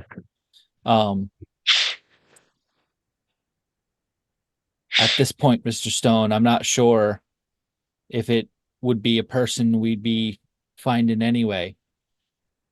I more think that anything that could drag away a adult man would be, especially as long as it took us to get out here.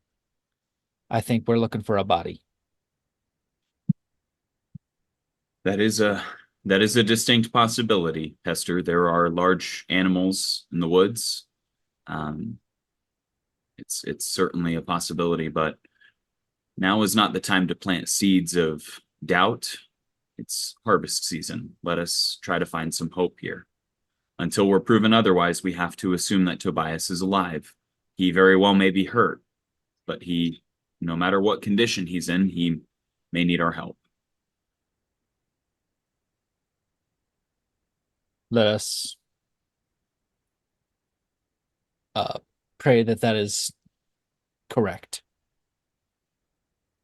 Kind of look at the guys maybe behind us and say, okay, once we cut the tree line, keep your eyes and ears peeled. There's big game and, predators and stuff that are in these woods. So just be careful, stay close, and don't get separated. God be with us. God is with us. And I pull my Bible out of my pocket. Always, always, he is with us. and I put it back in my pocket. Do we know, are Amos and Nathan, what do they do in the town? Are they like, They're farmers. they're both farmers? Okay. Amos is a cookie baker on the side. Yes, Yeah, he yeah. does. It's just a He little makes- side gig. he He makes doesn't some think it's going to mean take cookies off, on the but- side. Yeah, Yeah. he does. He's a shit farmer, but goddamn, he could make some cookies.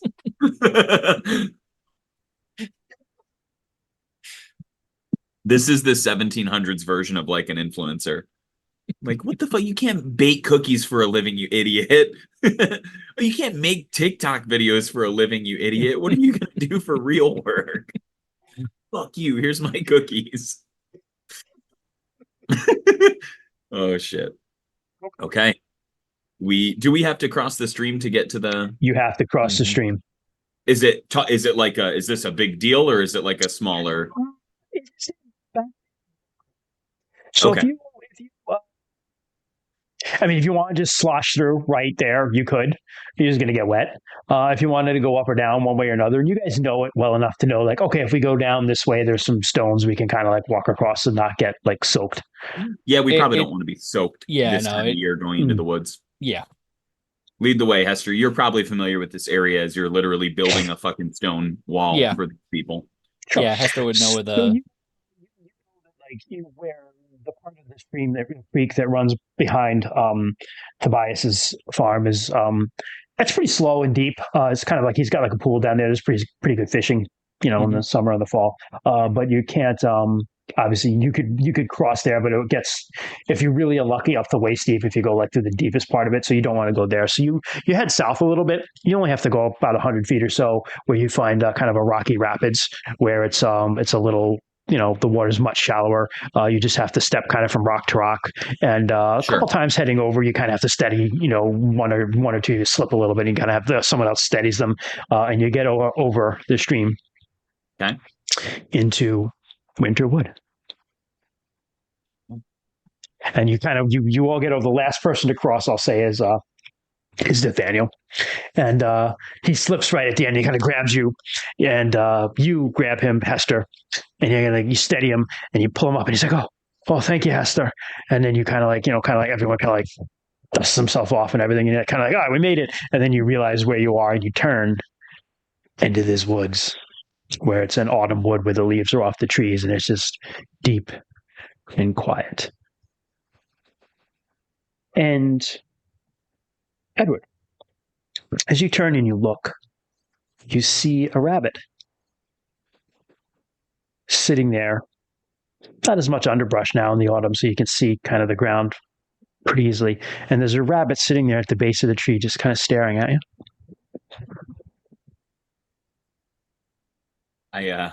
As I'm walking that way, this is going to be a token thing now for this game. Oh, hello, rabbit. Anytime I see an animal, cocks hello, its head. You Mr. know how Animal. like rabbits will like turn their ears. So it has Yeah. one like kind of like going like this, and one at you, and the other one kind of like turns the other way, and then it like looks over all of you again, almost as if it's like there's something reminiscent in it of like someone taking it's that last look in, like when you leave someplace for the last time and you take a look in to kind of like drink it in, so it's in your mind. You what comes to your mind as you see this rabbit is that you're anthropomorphizing this animal, but like it looks like someone taking a last look at something and knows it's never going to see again, then hops away. I kind of, in turn, I will look back towards the farmhouse, take everything in, and then best bet would be to carry on in the area that it looks like he was dragged. And if we can find a game trail, perhaps. We don't do any sort of like forestry in this area. We don't like harvest timber or anything. from the wood. No, you No? do not. There's all sorts of. So I'll tell you some of the legends. One is of the Roe witches, who were 3 women who moved to town and then were hung for witchcraft. And there was another tree further up that they were hung from. They hung by There- Judge Wade. And they were hung by someone. Roe versus Wade. Oh, No. Roe versus Wade. Nice. Yes, they were. Again, They there's were, no they women were, here, so they were hung by Elder Wade. Yes. Elder Uh, Wade. they Something have about there's bodily legends autonomy. there's legends of people who have starved to death and are seen in the like their ghosts are seen in the woods. There are legends of at the time of King Philip's War, a militia that came in and the commander was like, we have to like hunt for Indians, Native Americans in Winterwood, and this whole militia went into Winterwood and never came back. So there's, and you can still hear like the fife and drumming. Sometimes people say they hear it. So there's some bad legends of this place. So nobody really goes there willingly. Okay. But you have to. So you walk south 100 feet. You got to go back up north to get to where like the dead tree is and where he would have crossed if he went straight across, or something took him straight across. So you get there, and as you get there, you're not. Hester, I think it probably affects you most, but all of you guys spend time in the woods because everybody hunts and stuff like that. So very quiet. And just as you get to the dead tree and you think, man, these woods are really quiet, you hear somewhere deep, deep, deep in the woods this awful, awful screeching. Almost like the call, but it's not quite like that. But it echoes through the woods. You hear 3 of these screeches, and then just silence as it echoes through the woods. I think I'll break the silence by yelling Tobias's name. And everything, you guys kind of look at each other, and you yell Tobias's name, and you hear your voice echo back to you through the woods. Quiet, quiet woods. Everybody get a cold token. She. First one's gonna be a penny. For me, it's gonna be an American dime. A dime of cocaine. No, that went right into my mouse. A dime bag. That's right. All right. Men, we need to be out of here by sundown. You head into the woods. And as you go in, what was a partly cloudy day becomes very, very cloudy. And a light drizzle starts to fall. And soon a mist has risen up in the ground as you make your way through through the forest.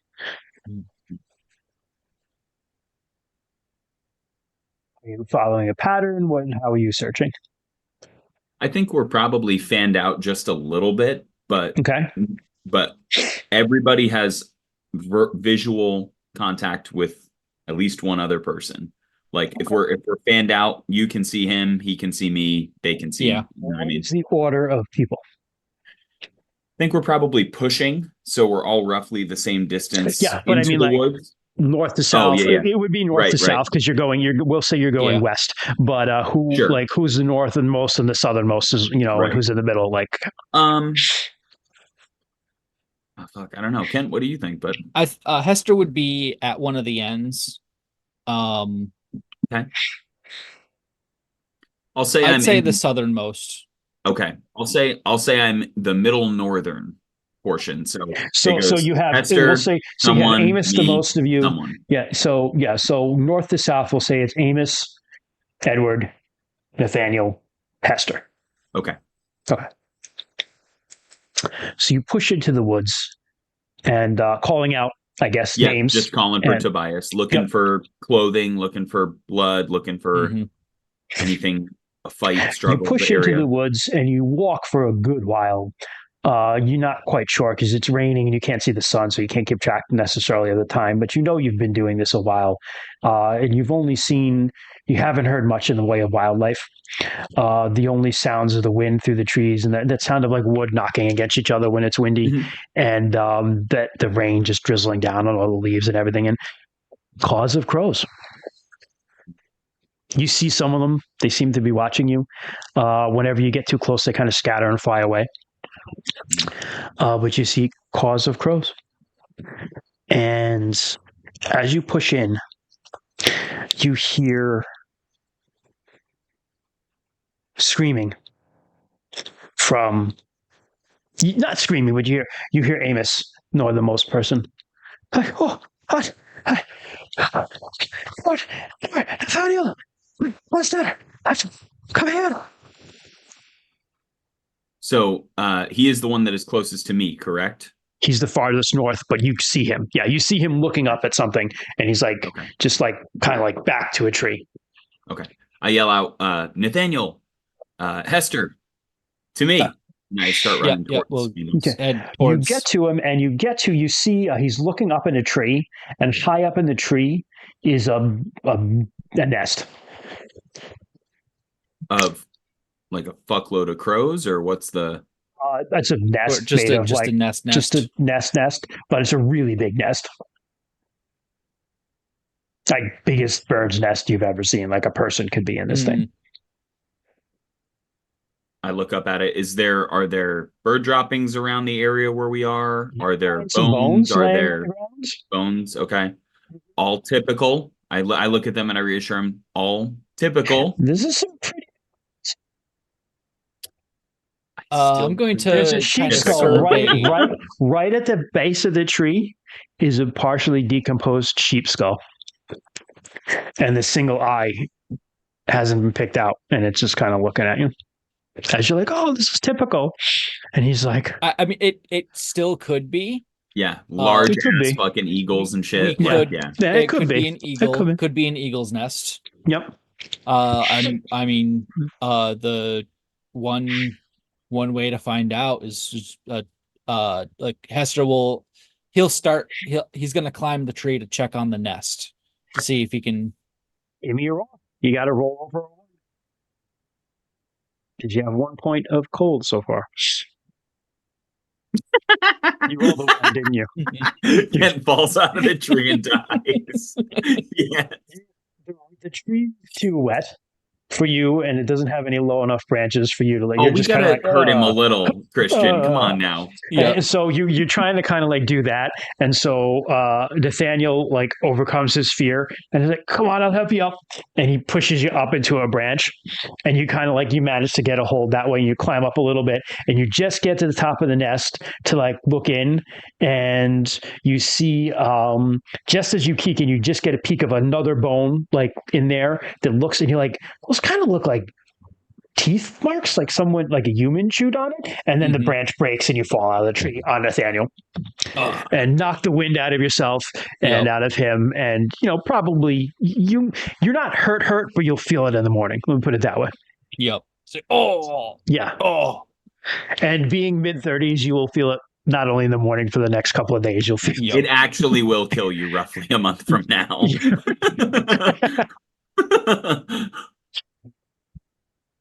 I kind of rush over, help both of them up. Are you all right, Yep. Nathaniel? Are you all right, Nathaniel? He's like,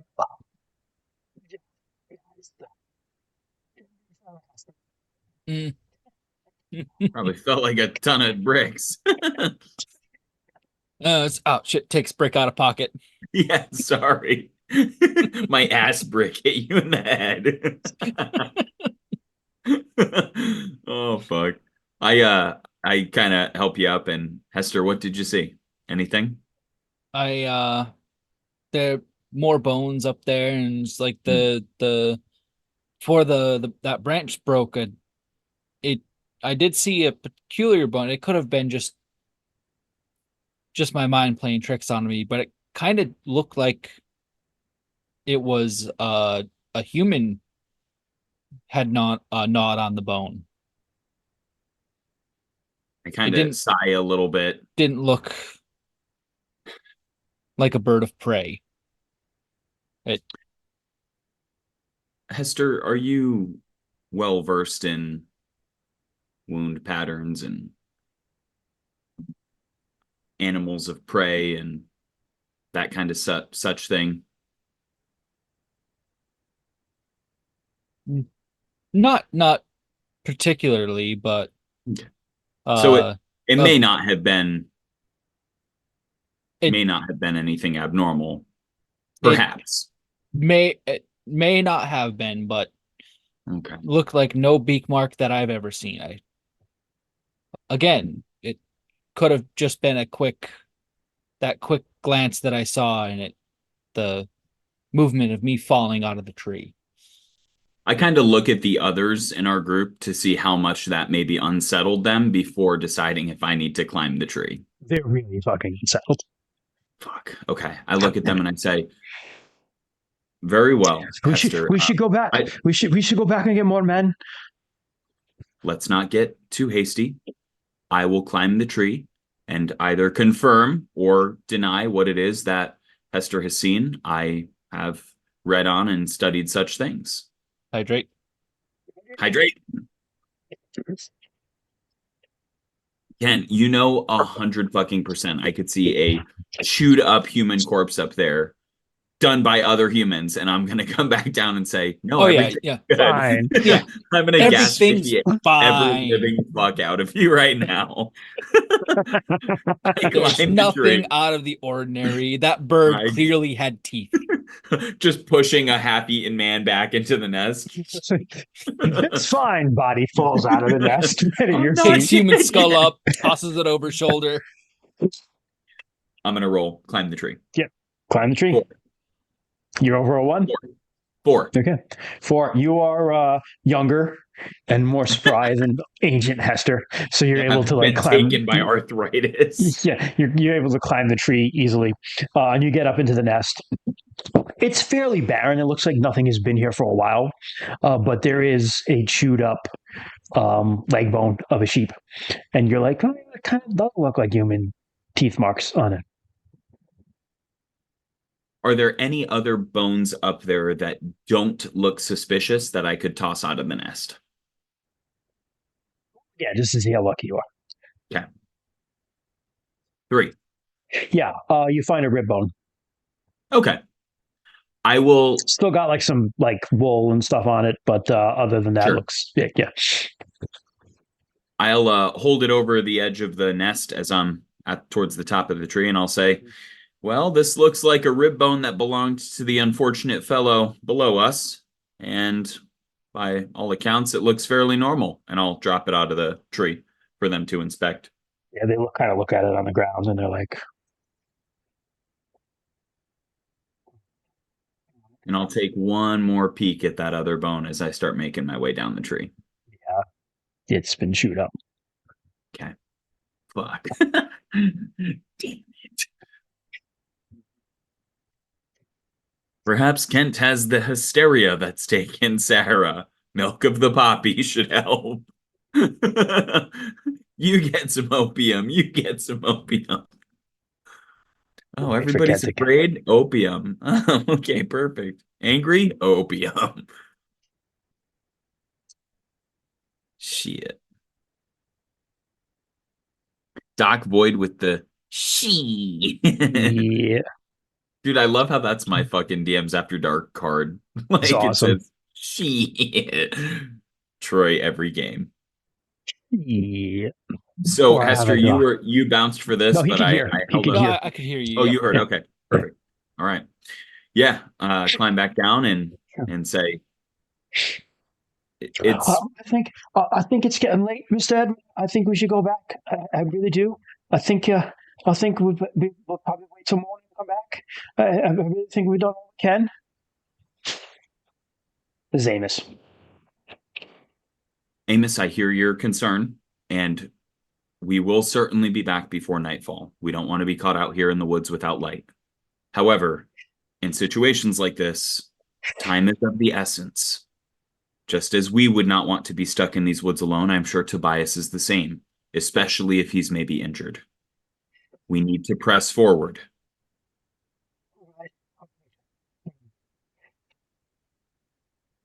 Take us out, Amos, says Nathaniel. She right, we can't leave her for that, Father. All right.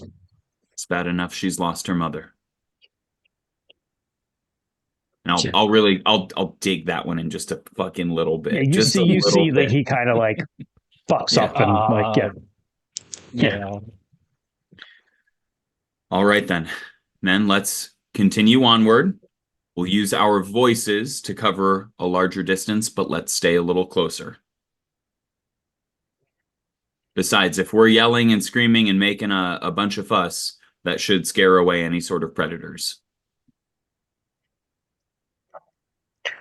You say that and you feel like you're being watched.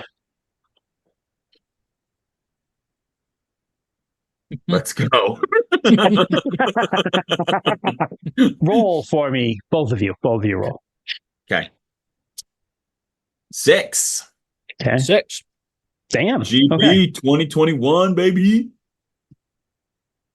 So you both, like, you feel those eyes on you instantaneously. Your eyes meet, and then you turn and you see there's within this, like, this is a mixed forest of deciduous and evergreen trees. Okay. And you see there's a kind of like a little cluster of just evergreens right on the edge of those. Possibly it's standing. You think it's a hemlock. Standing right under that hemlock is a wolf. A gray wolf with black paws. Just kind of standing there looking at you guys. I'll make eye contact and then I'll yell Tobias really loud and pause for a sec to see if it reacts. Its ears prick up, and then it turns and it heads back into the forest. But as it does, it kind of looks once over its shoulder at you and then goes back into the forest. All right, man. Let's stay close. Is the fog intensing at this point? It's getting worse, yeah. It's getting worse. Fuck. Mhm. Okay. Yeah, And nobody lowland, has like, any torches or anything on them? No, you just came right It as was you like came. at noon. Yeah, right. Exactly. Which is why we need to get the fuck out of here by nightfall. I'm trying to keep track of roughly how long we've been walking to know the halfway point.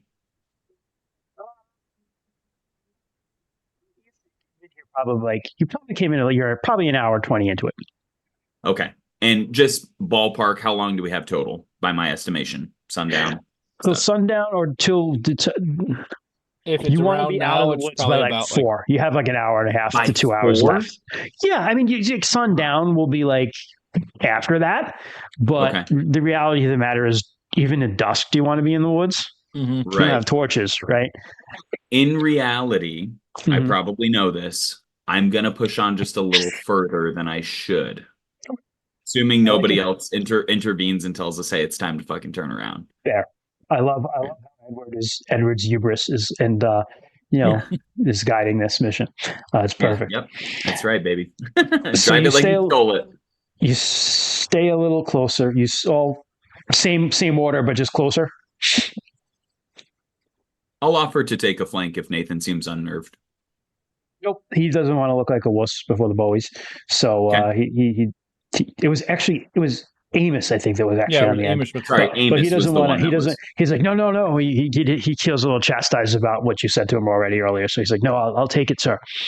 And so you spread out again, and you begin walking, and you walk for maybe another 10 minutes or so, and this time it's you who sees it. You're dead set in the middle, Edward. So you're the one who sees it first. Another one of those big nests in another big old oak tree. Looks like another one of these nests, guys. Oh, like, I'd imagine there must be a den of eagles, large birds of prey, something like that in this area. It's not uncommon for them to nest this close together, even though that is very uncommon. that's extremely uncommon. Yeah. Yeah, but I lie. Yeah. I know this, and I Okay, lie. You, You're so you see the taking nest. advantage of the uneducated. Yes, you That's are. right. What do you do? I am capitalism.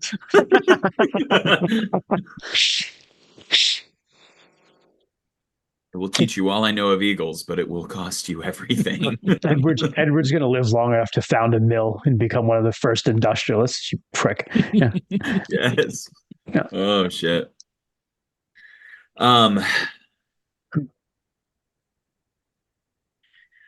Well,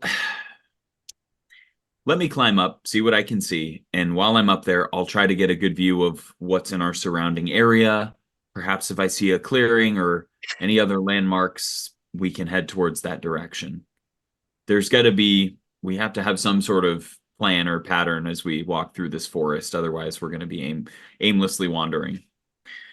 I Say will that as go you ahead and approach the attempt. tree. As you get closer, you're like, oh, this tree's like really wet. What's running down the side of it? Oh, that's blood. I'll take a step back and I'll point my rifle up at the nest. They all kind of react to that and they all point up too. As you do, you see something hanging out of the nest. Something very red and stringy.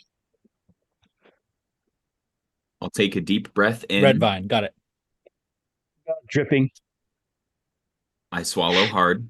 I look at the rest of the men and I say, rifles up. And I say, Hester, keep an eye on the ground. And I start making my way up the tree. You roll to climb. 5. Okay. You make your way up the tree. As you do, you notice that this blood is it looked wetter than it actually really is. It's just the tree is just wet from the rain. The blood is like old. But you Okay. get up to the top and you climb up you kind of like drag your way kind of up and peek in the nest, and you're face to face with another rotten sheep face. And narratively, I'm just going to take over here. You're kind of like, you're shocked because it's like right in your face, and you kind of like, you try to kind of grab something as you like jump back and you grab onto the nest. Doesn't hold your weight, and you fall back. You crash out of the tree. You land on the ground. What was in it tumbles with you, which was an eviscerated, half-eaten sheep carcass that just blasts its intestines all over the place. Amos freaks the fuck out and just runs back. Does he fire his gun? Damn. Just runs. He just runs. Just runs. Just runs. I would yell for him, but the wind Nathaniel is thoroughly knocked tried out of me. would yell, but a lot of the sheep just lands on him, and he's just kind of like, and he just gets kind of like Hester and Nathaniel, with Nathaniel getting the worst of it, just gets splattered by dead sheep and old rotten intestines. Ooh. Gross. Gain another cold point. You're up to 2. My second one's an American quarter.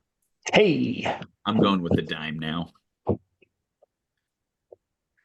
Damn. Okay. The wind is thoroughly knocked out of me. I kind of lay on the ground for a minute. everybody needs a second to kind of recover. And finally, Nathaniel's like wiping intestines off of himself. And he's like, are you okay? Is it? Are you all right, Mr. Stone? I kind of like roll over onto my side. I sit up. Yeah, I think I'll be all right. Just feel that one in the morning. Kind of look over at the rest of you guys. Gosh. I pull out a napkin or something from my pocket and I start wiping Nathaniel's face off. Yeah, everybody's got the hanky. Yeah. Yeah, helping him out. Are you all right? He's scared absolute shitless, but he's holding it together because he doesn't want to be like Amos. Yeah, I look around and I go, where's Amos? He lost his nerve, sir. It seems like he fled. Fuck. I with the thing, I lost sight of him just past that big tree over there. I kind of get up, dust myself off. We need to get him. He can't be running through these woods by himself. Yeah. Amos! Should I go after him? We're all going after him. Come on, Nathaniel. Come on, Hester. Let's go. Amos! And I start kind of running towards the direction they pointed me in. Back the way you came. Okay. You think it's back, but you guys are good enough woodsmen to think you're right. Okay. To think that you're right. I To love think that you're right. Just The rain is steady drizzle, but it's foggy and cold, man. Cold out here. You guys are wearing heavy coats and hats, thankfully. But it's still like, you know how like if you've been out in the rain ever for a long period of time, even if you have something that's like waterproof on, the cold still kind of gets through to the inside, unless it's For like sure. insulated. So you're starting to feel that, like, especially on your shoulders where like most of the water is like layering on you, like that coldness and like maybe leaking down the backs of your necks a little bit and stuff like that. It's uncomfortable. And you're calling for Amos. Someone who wants to roll. I don't care. Let's see how you get do. it. I got it. 2. Okay. Damn it, Kent! You failed again. You search and call for Amos for a while, but you do not find him. We wander aimlessly, if You will. wander aimlessly or aimlessly. Yeah. I smell for cookies. Fuck, dude. I look around at the rest of you. This is not good. This is not good at all. That is not Mr. Stone. Well, not these woods, but Amos was of good enough sense to travel the woods we normally do. We can only hope that he makes it out before night.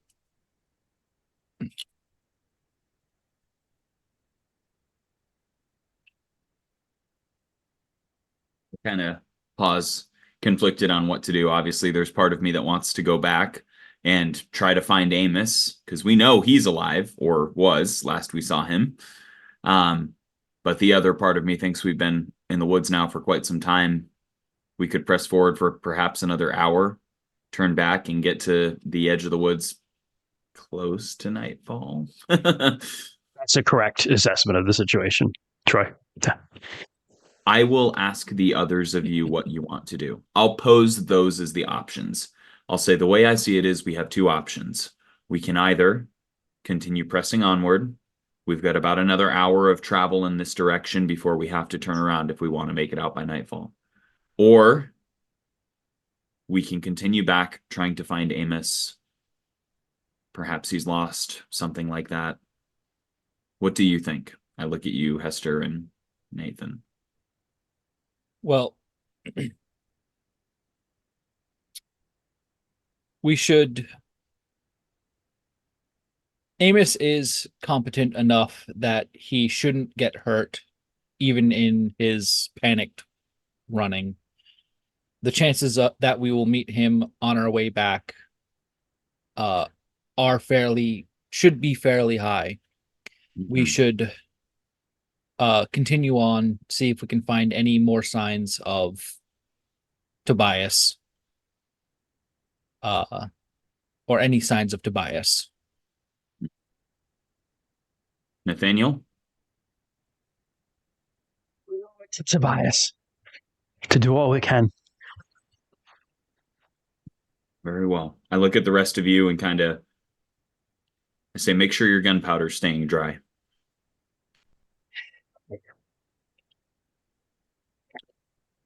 We will carry on for 1 more hour, and then we will turn around. If we don't find Tobias, we'll have to come back tomorrow with a larger group.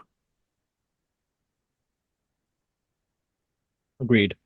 We can do this. I look at all of you and I say, remember, God is with us always.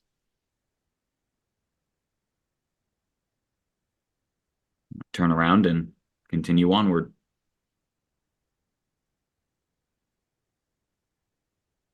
You said it was Looking about something up really quick. Hold on. No, you're good. Yeah. You said it was about 10 minutes in between those nests. 10 minutes of travel by foot. 10, 15 minutes, yeah. Did I see anything else when I was up there? Did I see any of those landmarks? I mean, I know I fell as soon as I looked at the nest, but as I was getting up to it, did I see like a clearing? Did I see you could see the smoke from the village in the distance. Okay, so I have a general idea of the direction to get back. Yes, you do. Okay. Yeah. But otherwise, no discernible landmarks forward. No particularly tall trees or nothing like that. Okay. How have the game trails been? Have there been a decent amount of game trails that we've come across? You've seen some game. I'm sorry. You've seen some game trails for sure. Okay. Okay. Amos browned his breeks. uh, Amos remembered he left a batch of cookies in the oven. Yes, I fucking love it. Okay. I just found the perfect thing. Okay. Yeah. So you continue deeper into the forest. Yes. Dun, dun, dun. All right. That I think mist. I'll light a cigarette. Do we have cigarettes? Is that something we would have? Pipes. I'm gonna light a pipe with a match. Pipes were a thing. Sure. I'll offer if anyone wants a toke off of my tobacco pipe. He kind of takes, he takes your ember to light his own tobacco. Yeah. I thank you kindly, Mr. Stone. Absolutely. We've got to stay sharp. Nicotine. You see his hands are shaking as he kind of. Well, it's also cold as shit out here, so it could just be the cold and the dampness. Right. That ground mist is now knee deep, especially in the hollow. And as you go down through a hollow, it's approaching waist deep. Looking out through the forest, you look out, you have good visibility. Before, when there wasn't any mist, you had visibility of probably maybe 100, 150 feet. Now you're probably down to realistically 50. Is anyone wearing anything that would burn very easily? Not anymore. No, that's what I'm thinking, right? Everything's pretty saturated with water. Everything's pretty damp. And I mean, realistic, you guys wore wool, which retains its. I wasn't sure if anyone would have linen. Retains its. I mean, probably your undergarments, like your shirts and the stuff you have underneath your jackets and stuff. But the good thing about wool is when it gets wet, it retains its insulative properties, so you're not freezing. But it's still, it's not going to catch fire. Okay. I kind of look to you guys and I'm like, if this fog gets much worse, we may have to take off our undershirts or something and try to make an improvised torch. Otherwise, we're going to be wandering blind through these woods, and that's not something I care to do. The devil's in him, I tell you so. The devil. It's something. We wander far from the kingdom of the Lord, Mr. Stone. Even in the valley of shadow and death, we don't fear evil. Right, Nathaniel? The Lord is my shepherd, and I shall not want. He maketh me lay down beside still waters. And he kind of says that under his breath as you continue on. Are you going to try to do your same kind of search pattern thing, or what are you guys thinking? I want to get it. We need to get closer here, especially with the fog getting worse. I don't know if maybe not quite single file, but 10 feet away from each other, maybe. Okay. You know what I mean? We're pretty darn close. Right. So yeah, I mean, realistically, no real chance of missing someone. Basically, is what you're going for, right? Yeah, within sight at all times. Right. Yeah, okay. All of us now have sight of all of us. Yeah. Okay. All right. Yelling out Tobias. As you do, I'll yell out, Sarah's worried, Tobias. It's time to come home. You're out here. You walk on. It's hard to keep track of how long, but it doesn't feel very, very long. But you hear someone talking, and at first you're almost, it's is it babbling? And you recognize the voice. You recognize the voice as Tobias's voice. I'll kind of have everybody stop when we hear, as soon as we hear it, hold up my hand. Okay. Far, coming from in front of you, not too far, because it's carrying over the wind and the rain, but you hear a hymn. A mighty fortress is our God, a bulwark never failing. Oh, help our helper, he amid the flood, of mortals prevailing, for still our ancient foe doth seek to work us woe. His craft and power are great, and armed with cruel hate, on earth are not his equal. Did we in our own strength confide, our striving would be losing, were not the right man our side, the man of God's own choosing. And he's going on and on. You recognize the mighty fortress is our God as a very popular Puritan hymn. Sounds like that sounds like Tobias. We'll shout his Kinda name like, Yeah. no response. and well, creep forward because he sounds like he's just in front of us, right? Yeah, I think Far I'll in front of you. probably take off into a jog at this point. I'll start Okay. jogging towards him. You all do. Tobias. You all do. It is Nathaniel who sees him first. And he's sitting on the other side of a tree from you. So he's got his back against the tree, but his back was to you guys. And just kind of like sitting against that tree, kind of like muttering to himself. Tobias runs after you. He's like, Nathaniel runs up to him. He's like, Tobias, we found you. And he kind of like drops his rifle and just screams and like falls back and just like screams again and like just like kicking back away from him. He's the first one to get to him. I will point my rifle in that direction at whatever Nathaniel is screaming at. He's screaming at Tobias because he ran around in front of him to like put his arm on his shoulder and saw him and like dropped his rifle and like fell back. I will take a good look at get closer to Tobias, and I'm not moving. I'm right where I'm at with my rifle fixed on presumably Tobias, the area that he's in. Maybe I'll start circling the other direction. You see him from the back. One way, I'll start circling you see him from the back, leaning against the tree. It's Tobias, soaking wet, leaning against the tree. His back was to you. Yeah, he's still clothed. Okay. I guess I'm circling, so I'm cutting the You pie. go one way. Slicing the pie. Yep. Yep, slicing the pie, and you're going the other way, slicing the pie the other way. Okay. Both of you roll. 6 again. Okay. Fuck yeah, you're that's fine, what I like. and you are not freaking out the way Nathaniel is, but Tobias's eyes are gone. There's just empty sockets and blood just like running down his cheeks.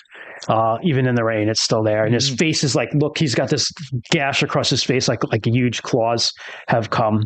And same thing as like on his shoulders, you see some slashes through his shirt and stuff. And he's just like semi-delirious. And he's like, mighty fortress is our God. And he just kind of like whispering that. I'll go forward and I will put my hands on his shoulders and just say, Tobias, it's Hester. We're here. We've come to find you. Darkness is taking me. Darkness is taking. I want my money, man. Darkness is taking me, Hester.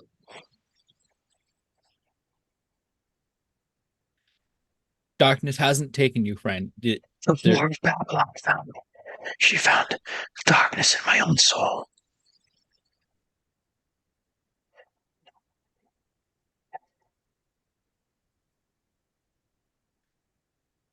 Tobias, Sarah's waiting for you back in town.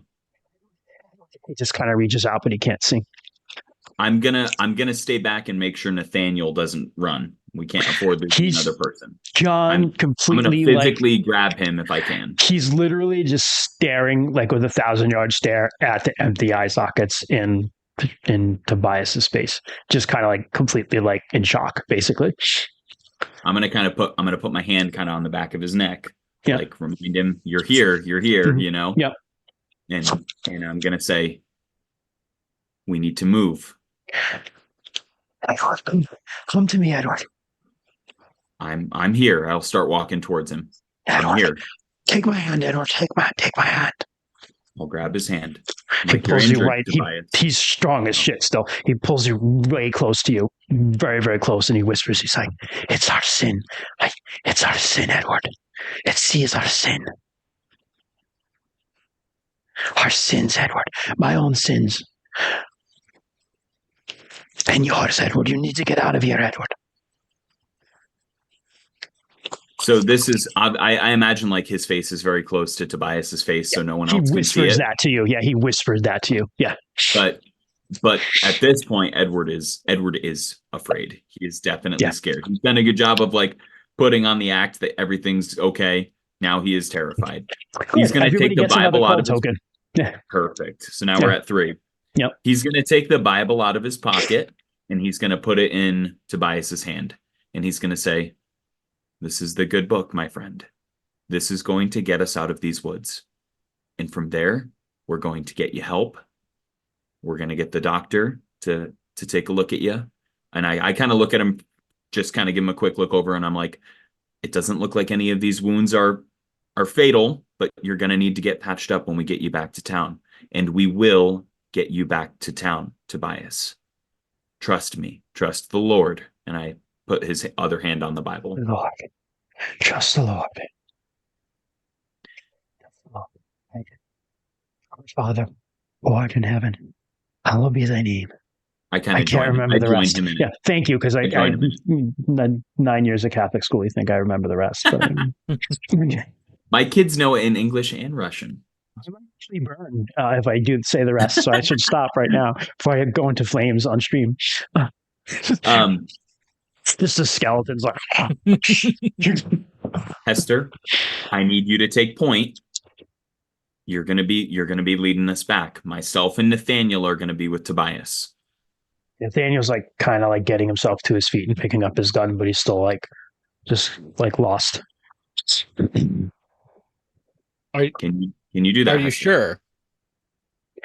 Shouldn't I be the one to help Tobias? I can take point if you'd like. I think the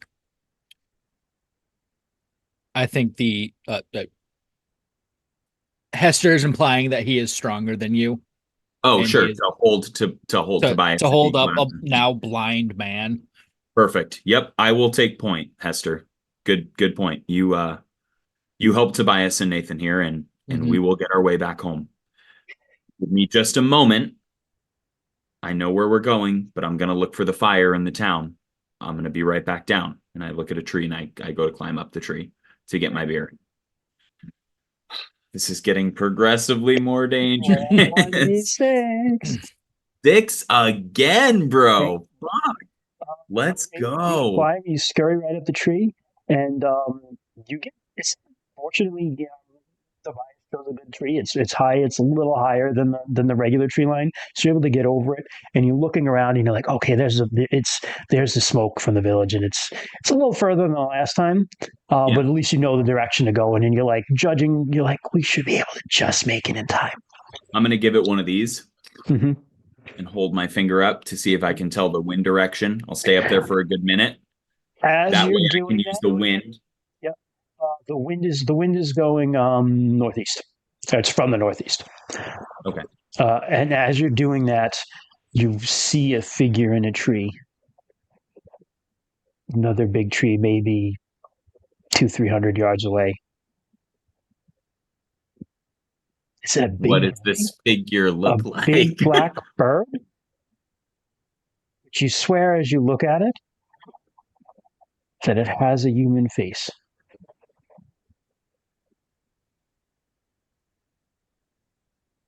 And it's looking right at you.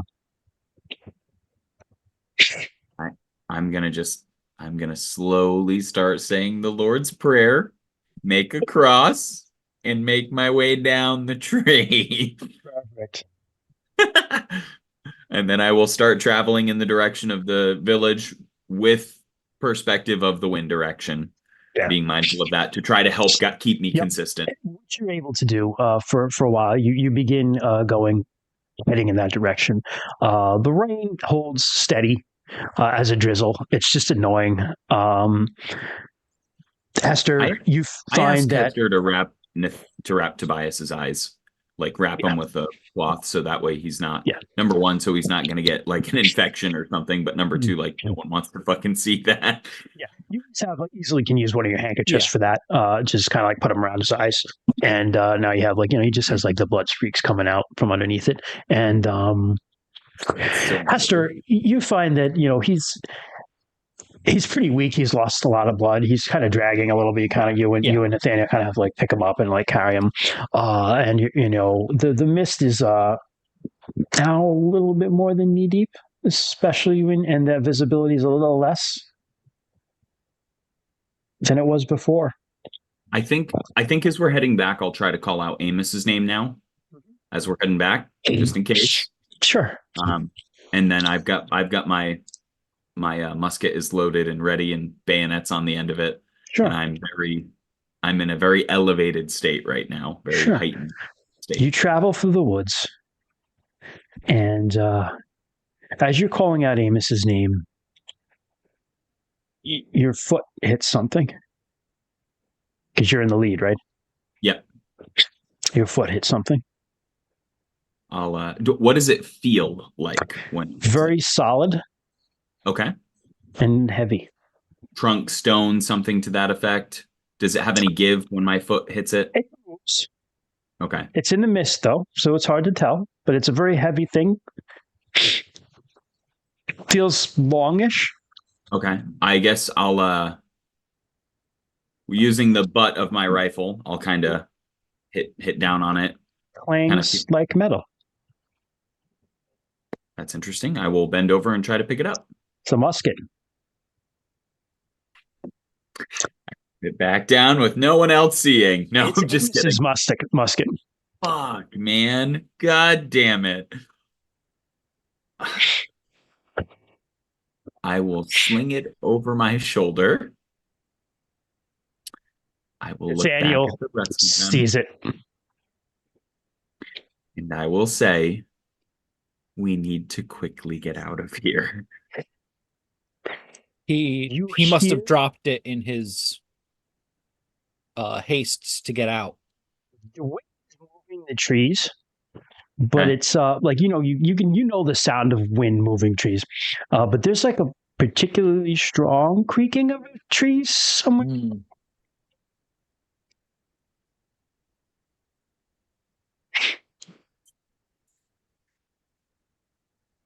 Kent, I'm going to let you decide what we're doing on this one, because I almost want to just fucking ignore it and keep going, because I feel like I know what it is. Oh yeah, like we are intelligent players. We are well aware that Amos body is hanging from a tree.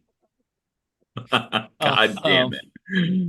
Hey, Hester, make this decision. I gotta go pee. It's more fun as a GM when like you know that your players know that something awful is happening, and like, yeah, you have to deal with it now.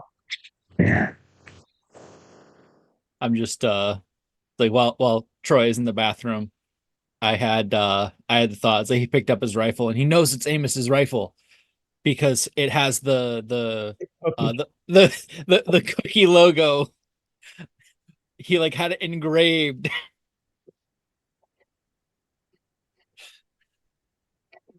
That's Amos. Famous Amos.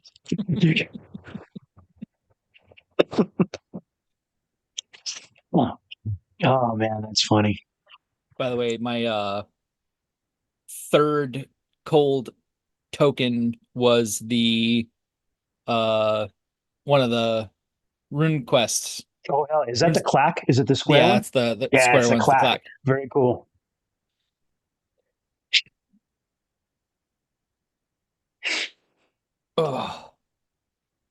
Oh boy. Death and dismay. Yeah. Death, dismay, and bathroom breaks. Yep. Scared Troy into peeing. Yep. He's like, oh, there's a body in a tree. I got to take a piss quickly. So for theatrical effect, Christian, can I smell and see if I can smell anything? Yeah, 6. Okay. 4. Okay. You know the smell of blood when you smell it. And it's not Tobias's. Nope. I mean, one of us is going to look in that tree, and we know it's going to be Nathan. So honestly, look into the tree. Send Nathan to do it. Nathan, go see the tree. Are you serious? You're going to send him to do it? No, Hester is like he hears the heavy creak of what he would normally assume is just like would be like a tree rubbing up against another tree and heavy wind, but like the wind isn't that heavy right now. So he'll like look up towards that noise. Can I call Hester? Can I signal you over to me first, real quick? No, he's looking at it. It's too it's- late. Okay. It's too late. Okay, so you definitely look. All right, so I look I mean, at it's that's out of vision range. Like it's still foggy enough where you look at the noise and you see Yep. there are two trees very very close together, and there's something in between the trees. And as you look at it more, and you can't help yourself. You kind of walk a little farther. It was like Mhm, right at the edge of what you could see out of the fog, but you walk farther toward it, and you see like kind of like stretched out crosswise between the two trees, hanging from something as a body. And you walk closer and you see that it is Amos, and he's been disemboweled, and it's like his own intestines are actually strung up to like keep him strung like at the like Jesus between the two trees. Ooh.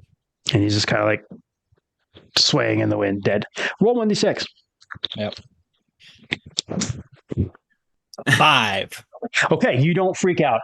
Nathaniel Hester, what did you see? Nothing. Nathaniel was kind of like, I mean, was with you because he was Yeah, he holding was up, with me because I was holding so up Tobias. he went Who's with holding up he, Tobias? You he's guys like- fucking took Tobias? Amos, He can't see it. Amos, oh sweet Jesus, Amos, and he books it now. He just books into the woods. Oh, I'm- God. Damn it. I'm gonna, while still trying to hold up Tobias, like he's going to Hester, Hester's grab going him. to try to reach out before he can bolt to grab his shoulder, but D6. rolled away. Nope. 2.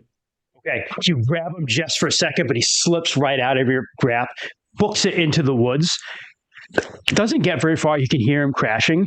All of a sudden, you hear a scream, a shot that just echoes through the woods, and this like that same horrible cawing screech that you heard when you hear that again, and it just like screams for a while, and then they stop. Gain one more cold token. We are up to 4. We are up to... I got the other. That is the lunar, I think, right? Yeah. The lunar, the Yeah. circular one. Yeah. The one that doesn't look like it should be like a lunar. Like I honestly believe like this the square one looks like better manufactured, and that's what I think like Yeah. lunar should be. And then like Yeah. this one seems like it should be like hastily pressed, just like, oh yeah, like whatever, kind of like small clan stomp. There we go. Yep. There we go. So We done I was did it. using regular like US currency coins, but I'm actually going to switch to my metal dowels from Shadows of Esterin, Ooh, nice. the currency that they use in Shadows of Esterin. Very cool. So now I have 4 of those. Awesome that we have all this like stuff from these different games, though. We're so such- nerdy, and I fucking love it. We're such nerds, and I wouldn't trade it for the world. All right. Okay, so Nathaniel's dead, which is great. I'm Just I'm gonna cross say him off the this. list. Hold on. Hey, It's a if this is satisfying thing as a cool, GM. if this is Okay. cool with you, Hester, Okay. I'm Yep. gonna say maybe for what I want to try to do, perhaps maybe you ran out towards Nathaniel a little bit, got a hold of him, but you're maybe I don't know, maybe couple dozen feet away, 2 dozen feet away, and I kind of went and grabbed Tobias. Is that okay with you? Yeah, that's fine. Okay. So there is a moment right now that goes through my head where it's just me and Tobias. Mm-hmm. And I think about that thing that Tobias saw that he knows that happened, and how, aside from the other person, for the players, for those watching, Edward had an affair with the pastor's wife, Abigail. with Abigail, and Tobias found us, and he is the only one that knows that this happened between us, other than Abigail, obviously. And there is a moment where I'm thinking of Tobias and how easy it would be to just leave him in these woods, and my secret would be safe forever. And I Just kind of piling up the sins, Edward is. I think about it. And I help Tobias up to his feet. And I say, Tobias, we've been through some rough spots before. We'll get out of this together, just like we did before. He just kind of shakes his head and he's like, we won't, Edward. We won't. Don't you see, Edward? If thine eye doth offend thee, thou shalt pluck it out. Don't you see? And he like rips the thing off, and you're like looking into these empty sockets. And he's like, don't you see, Edward? We're not getting out of these woods, and we don't deserve to.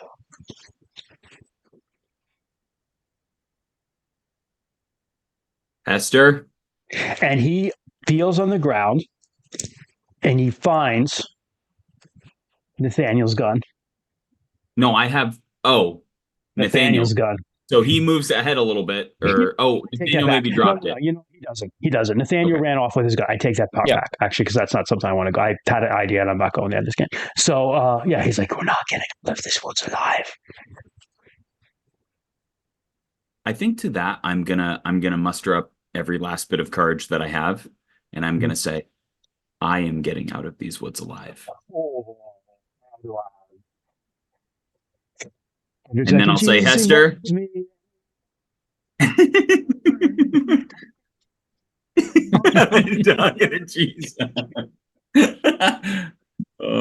Hester, let's go.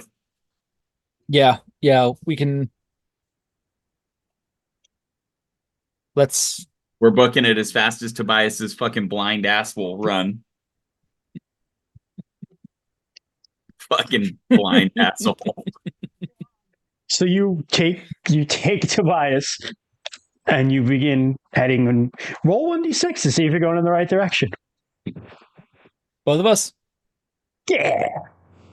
My first failure. Nope. Okay. I got a 3. You begin heading in a direction. You think it's the right direction, but that wind and that mist just picks up even more. And you just like, I mean, it's a forest. It all looks the same. And you're just wandering through that mist. And as time goes on, you become separated. Who's holding up Tobias? I was going to say we're both holding Tobias. You're both holding him up? Okay, you're both holding him up. Never mind. Honestly, so there is a chance, like, I would definitely say that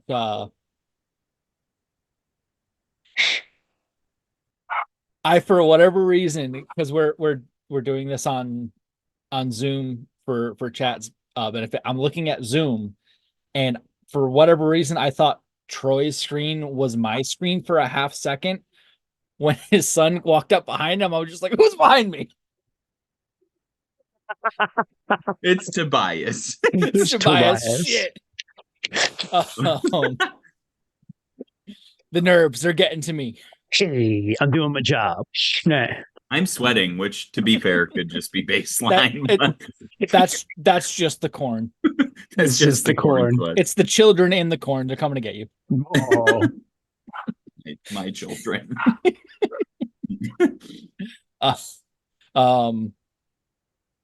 I can see Hester holding more of the weight of Tobias, like trying to get him to move at a more than a blind man's pace. Mm-hmm. So it could be possible that Edward is leading the way because he wants to get out of this forest alive. You're not wrong. So if that is, you know what? I can get separated from him. Why don't we roll to see if that happens? Okay. Just a straight D6 then? Yeah. I mean, with your cold, but just roll. Right. Let's just see if that, subconsciously you're just in a hurry and you want to get out and you just ditch them. That's fair. 2. Okay, you fell. All right.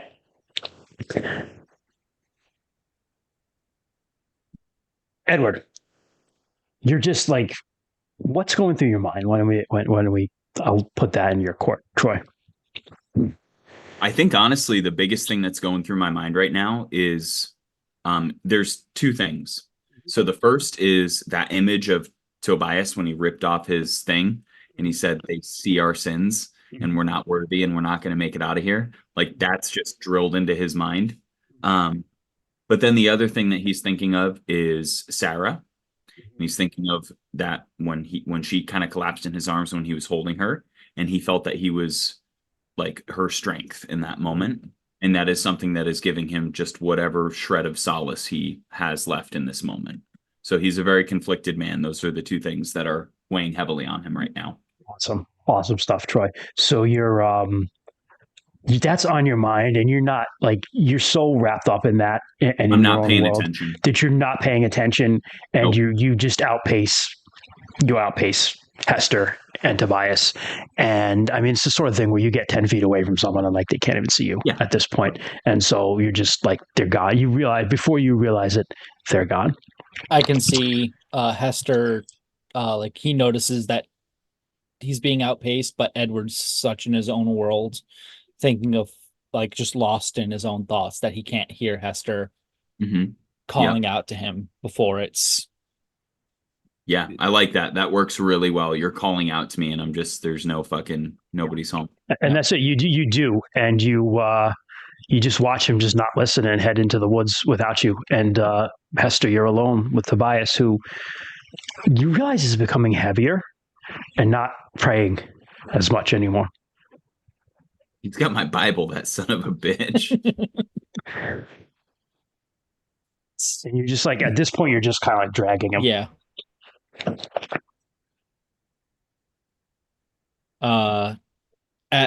He'll try to. Hester is going to talk to Tobias and try to keep him up, and it's like keep.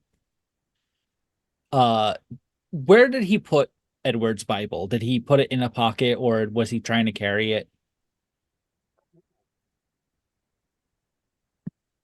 You put it in your fucking eyes. Prison wallet. Damn it, Yes. come on. Stop rolling on slanted objects. Curled it 6. into a Yeah. Okay, you succeed. It is still clutched in his hands. I'll because we're already lost sight of Edward. I'll kind of stop and hoist him up more on his feet, and I'll take the hand that's clutched the Bible, and I'll put it to his chest. Mhm. And I was just like, don't lose hope, Tobias. We're going to make it out of this. Just remember. Yeah. Good night, boys. Love you. Love you, Gabe. Good night, bud.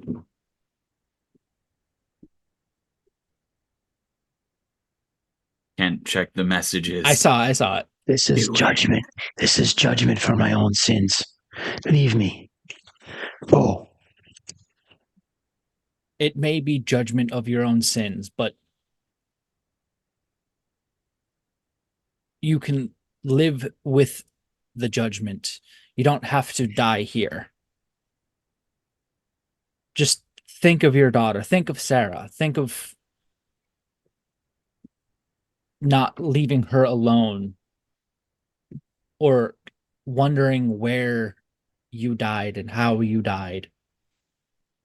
We'll make it out. We'll make it back. You just have to carry on. Oh, stop. He would looks like he would close his eyes to kind of you know, you close your eyes, but he doesn't have them anymore. But he kind of makes that same gesture, but with just empty, with his head, right? Yep. And he's like, "Oh, Sarah." And he kind of grips that Bible closer, and he's like, "You're a good man, Hester, for not leaving me." And he kind of grips you closer. And he's like, "Right, let's go." You hear a call in the woods. Not too far, but not too close either. That same screech that you heard before. And he's like, "Oh, sir, God preserve us."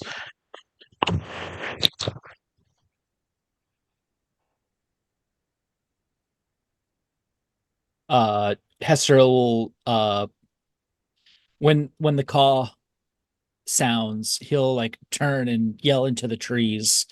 S- Uh, leave us alone, you demon birds. Haven't you taken enough already? There is no answer. And we'll It's continue. just an answer on the wind. No. Never. Okay. Do you want to share Troy's excellent suggestion and take it, or what do you do? He's got some I renewed I am purpose, not. renewed vigor, He does have some renewed vigor, but I don't think it's enough to for him to lead the way. but still doesn't have eyes. Got it. Yeah. Okay. Roll me a die, but this isn't in the rules. But like subtract. What were we at? 4? Yeah, Yeah, we I'm at have 4. 4 coins right now. Subtract So the coin for this roll. For this roll only. Okay. All right. You could flip a coin. I got a 6. Okay. Hey, Keep that in mind. All right. Edward. Edward. You roll me too. You don't get to take anything away. Just roll it. Yeah, that makes sense. Yeah. 5. I got it. Oh, okay. Damn. You're, I do have 2 guns though, so that's basically a +1 for me. you're, The gods are with me. you realize that you've left Hester and Tobias. But you also swear you smell wood smoke.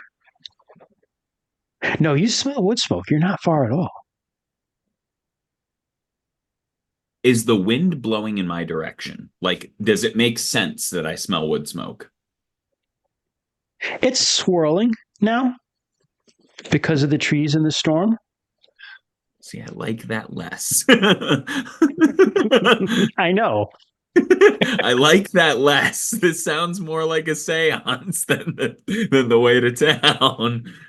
You son of a bitch. I will stop running for a second, take a couple deep breaths, and then I'll yell out Hester's name as loud as I can. Okay. Hester! Just like veins popping out of my neck, and I'll just yell it like several times. They're in the distance. You hear yelling of your name. Tobias. Not Tobias. I'm sorry, Edward. You yell that several times. And then you realize you're not alone.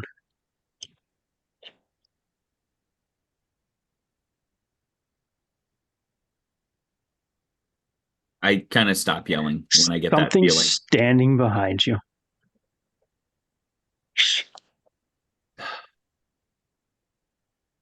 I think I'll try to turn around and stab it with my bayonet without knowing what it is. I'm just going to try to stab. You turn with the bayonet, and it's Just kind of one fell swoop. Wham. far away. You turn to do that, and realize it's too far away for you to like get at it. It was back in the fog. Sure. But standing in the fog, just at the edge of the fog, is this this is a beautiful young woman. And you see naked out in this rain. Doesn't seem to be bothering her. She's got this long black hair that just hangs over down to these just beautiful breasts that you can see like her naked torso. The mist still swirls around her legs, but she's just looking at you. There's a very friendly look on her face. I kind of do one of these, like shake my head, kind of wipe my eyes, see if she goes away. She smiles, and she's got very, very red lips. And she says, "You're an awful far from home, are you not?"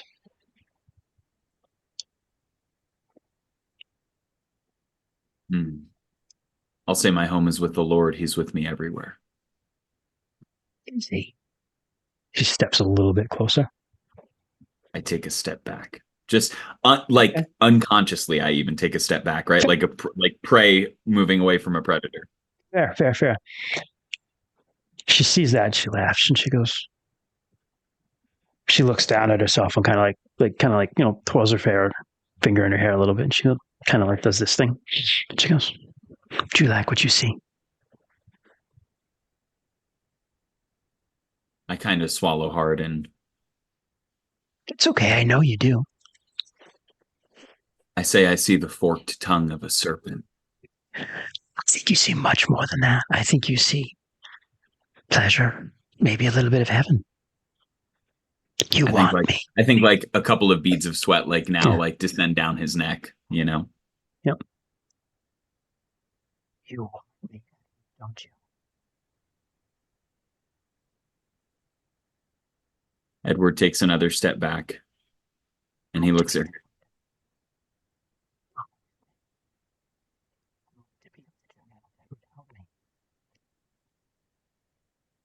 He kind of looks around up at the trees, like looking for any of those birds or if he sees any movement, anything like that. No, you can do it.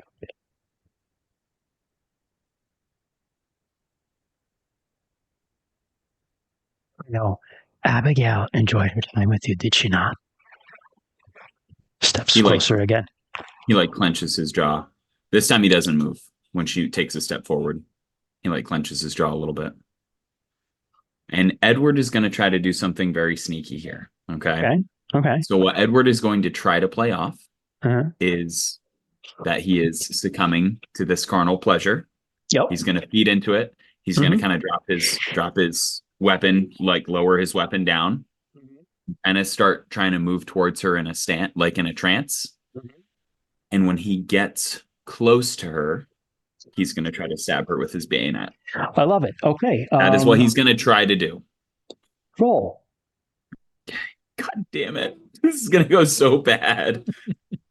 A 4. I failed. Okay. So whether I fail, meaning I miss her with my stab, or whether I act too well and do succumb to my carnal pleasures, that's on you, Mr. GM. I'm good with either. I think both could work really well for this story. Okay, so if it's okay with you, I will go with option Take 2. it. Take the reins. Okay, Yeah. Maybe okay, I'm maybe gonna it's go- both. Maybe it's Yeah. both. Maybe I try to stab her, but it's non-committal, and maybe she like grabs my hand or grabs the weapon or something. That's exactly what I was going to go with. And then I So, drop it. Yeah, buddy. You have this plan in your head, Edward, and you're like, I got to do this. And you're like, you subconsciously almost like fumble at your pocket for that Bible, but it's not there anymore. And you're like, I'm on my own. And she's coming closer to you and she's like putting her arms out to embrace you. And at the last moment, you're kind of like, it's very half-hearted. She kind of catches the rifle in her hand and she laughs. And she's like, Edward. She kind of just throws it aside as she puts her arms around you and you look down through the fog. You see that her feet are crow's feet as she kisses you and she bites into your lip where you start bleeding. You don't have time to scream. No, damn it. Listen, Sure. everyone else in this forest got fucked. At least I got laid. Esther, you stumble through the woods. It feels like forever. And it's getting dark. But finally, somehow, you hear the stream and you smell wood smoke. And you see the edge of the stream. You see the edge of the forest. I'll say to Tobias, it's like we've made it. The stream is right in front of us. Like we're almost back. We're almost home. He's like, he's kind of back into his like mumbling of Psalms and just like holding tight to that Bible. Give him a slap on the shoulder. You can make it home from here, right, bud? You're good, bro. You're good, bro. Just leave him blind, wandering through the woods. So you have to drag him. Yep. But you manage to get to the stream and just at this point, like it doesn't matter. It's like waist deep, but you just like drag him through the stream. You need to get the fuck out of that forest. And you make it over the stone field into the I'm gonna say the Johnson's farm, because why not? And you see like someone come out the back, you recognize Jedediah Johnson, and he's just like, God, Esther. And he comes running over and grabs you guys, but you made it out of the Winterwood. I think we'll end there. Well done, boys. Dude, So I I'm need so to say, happy with how that ended, Christian. yeah, That was thank such you. that was such a great collaboration between the It two was. of us. It really was, and I wanted to talk about it for a minute because like we have like, a handful of viewers still, but the only scenario in the book was that there was a skinwalker woman who changed from a bird to a crow. She was in the forest and she took Tobias. That was it. Like everything else, was what you saw here, we collaborated with together to create. And I think that's like just a testament to like the power of role playing and sitting together and telling stories with your for friends. sure. Where like you come up with stuff that's just amazing. And that was just like parts of that I had chills because it was like, damn, this is going so well. Yeah. I think it goes back to so much of it too with any role playing game is it's the beginning, it's the character creation, right? It's giving your characters real shit that actually matters to them, giving them flaws, giving the DM those knives that he can twist, right? That's what it's all about, man. Like you can't look at role playing games as like I'm gonna win. This is not the way that works. That was a morality tale that we just made, right? Mhm. And the only people who made it out of the woods, one of them was he literally had the biblical thing of like if thy eye doth offend you, pluck it out. He saw you engaging in an affair and was keeping it secret, right? And so he was punished for it. Hester was the only person who never broke faith, right? Yeah, And you made it out I unscathed. lied. You lied. You manipulated. You had a secrets that you like of the people. John did not. Edward did not deserve to make it out. Amos and Thaddeus lost their faith. Not Thaddeus. Nathaniel lost their faith. Yeah, lost their courage. Yeah, lost their courage. Yeah, that's like, damn. That wound up being amazing. I'm really proud of that. Yeah, that came out so good, Christian. You did a great job with Thank that. you, man. Thank you. I mean, like, folk horror is my jam, but that was like way better than I ever expected it to go. So thank you, guys. Yeah, I think about that last scene with Hester and Tobias too, like having like reassuring him, like, dude, we got this. Think of Sarah, right? And like that was enough to get him through it. And I love that because if we're going off of like the Judeo-Christian idea and the Protestant idea and all that stuff, it's like, yeah, people are punished for their sins, but like through Christ, we have eternal life. He died so that you may live, right? So that's really cool that you guys kind of took that thing, like his daughter, right? That's something that rooted him in this world. That's something he had to live for despite everything else. And I also really like that because Edward was obviously he was not a super great person, but he did genuinely care about the people. Like he was a caretaker, right? So he did the lies that he told and that kind of stuff. He did it to try to protect the people that he was with, to try to save Tobias. Okay, in a little bit, but okay. Thank you. Yeah, no, that was really awesome. And just the what was the point? I was going to say something and I lost my point, but no, it was really great. You giving me the secret of the fact that Tobias knew that Edward had an affair with Abigail, who again, Abigail was a throwaway name I just picked out. I was like, oh yeah, this is the minister's wife. And you gave me, that's such a good example of a knife when you talk about like, as a player, when you make a character, give your GM knives because they're things that they can use to turn around and cut you with. And that was just perfect. Right. Absolutely perfect.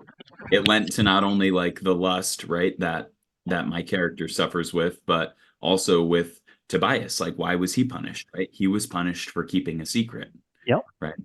So that was perfect, man. And honestly, that last scene too with that demon bird lady. Yeah, I love that idea that he tried to fight it. Right, he really did. And then he tried to stab her, but like realistically, if he really had committed, he could have, but he didn't.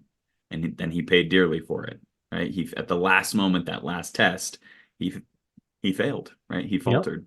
So the Troy had put a suggestion in the Zoom chat, which I would have ran with 100%, which was let Tobias leave the way out. Yeah, because he was blind, but he had the Bible, so blind faith leads the way out. I would have you wouldn't even had a roll. I would just be like, yeah, he get out. Like it would have taken a while, but he would have gotten out. Yeah, that would have been a cool role playing opportunity too, right? Is Tobias, hey, we're gonna get out of here, and you're gonna get us out of here. Lead the way. I will. It's amazing. So the one of my favorite films that I've ever seen in my life, and I recommend anybody go and watch it. It's Akira Kurosawa, who is a Japanese filmmaker. He made this film Ran, R-A-N, and Ran is the Japanese word for chaos, or I think, don't shoot me if I'm 100% wrong, but I'm pretty sure it's chaos.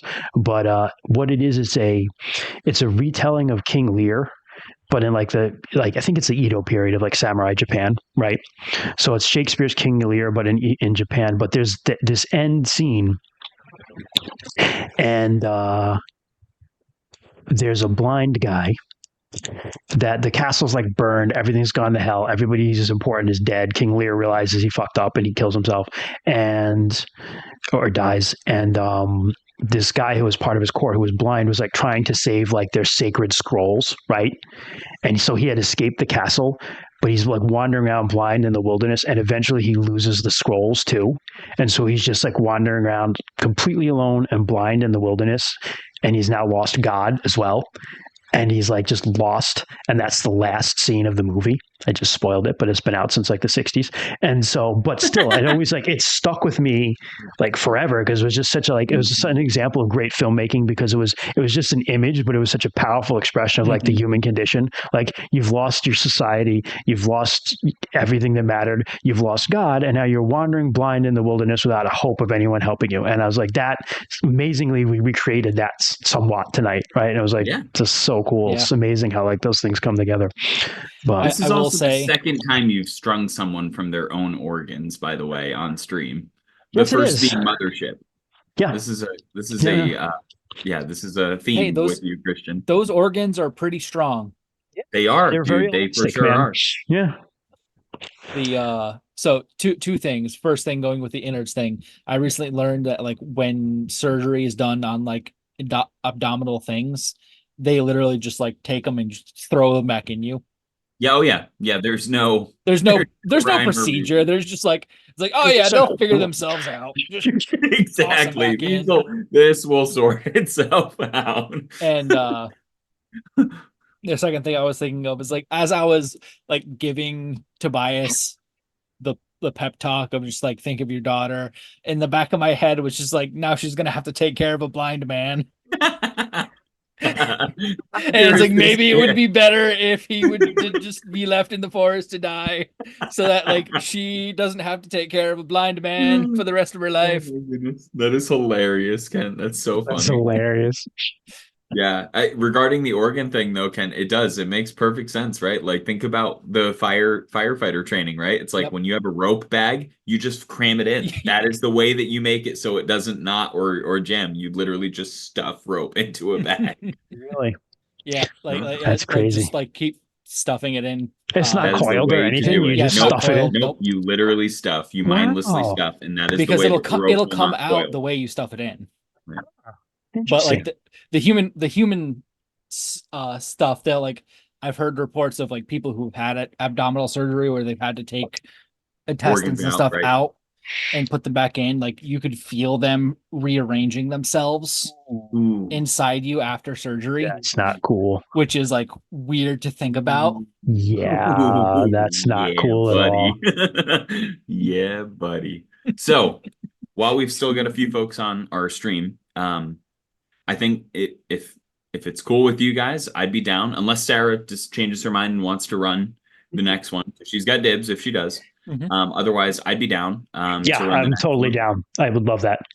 And then what I'll do is I'll go through, because I bought like 2 or 3 of those itch bundles that have like hundreds of games in them each. Yep. And I'll find something that's horror related that'll be a good one shot. Yeah. And sounds great to me, man. Talk to y'all this week, and I'll put something together for next week. That'll be good. Oh, cool. Sounds great, man. I also have something, if things go awry, I have the what is it? Our Woodland Gods. Oh, Ken, if you want to run something, bud, I want you to do it, because I've run games before for us. You haven't. Yeah. So if you want this to be your I can do that, because what next week is going to be, or 2 weeks. It would be 2 weeks. Or 2 weeks. It would be the 19th. 19th is the next one. Yeah. So. And I should be available for that one. I'm not working on the 19th. So. But yeah, so I have Our Woodland Gods, which is a nice little folksy horror bit where like your woodland creatures Mhm. who their god has recently died. Okay. So you're making a new one. Ooh, okay. That's cool. I like that.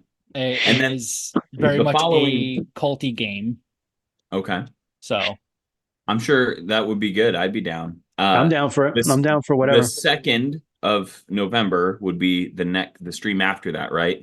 Yeah. Christian, are we planning a return to Yeah, RuneQuest? I think at that point we'll be done because like Halloween, spooky month is over. Yep. So we'll be back. I mean, it's Smart. not truly over. I mean, it's never over for me, but No, yeah, I'm hoping at that it's not point- over until Thanksgiving. it's still Right. not over then for me. My Christmas shirt is actually I have a t-shirt. I got a new one now that I'll tell you about. Christmas t-shirt for Christmas. That's it's what's the little dentist guy's name in the the Rudolph. Oh yeah. It's just his face and it says Misfit. So that's my Oh, t-shirt yep, for this nice. Christmas. But my main t-shirt for Christmas is just Jack Skellington saying, "What's this?" It's like Nice. even at Christmas I wear that. So Yeah. That's dope. Yeah. Yeah. What's this? So, What's so this? as it stands right now, November 2nd, I have work, but I don't think I'll actually have work because I think by then I won't be at Newton. Yeah, we in got to get theory- Kyrie's back on, dude. He's been Yeah, around. in way a theory. while. So I'm hoping Yeah. I can put my 2 weeks in on the 15th of this month, which means my last day at Newton would be the 28th of October, which means unless they start me on a Saturday, which I don't Yep. anticipate they Yeah, would, probably not. probably be off. Which So- would be great because you'll be there for Descara's wedding. Probably What not the next fuck? I episode, can't but the miss episode that, after. dude. Yeah, probably not that episode, but the one after. It Okay. would be. Yeah.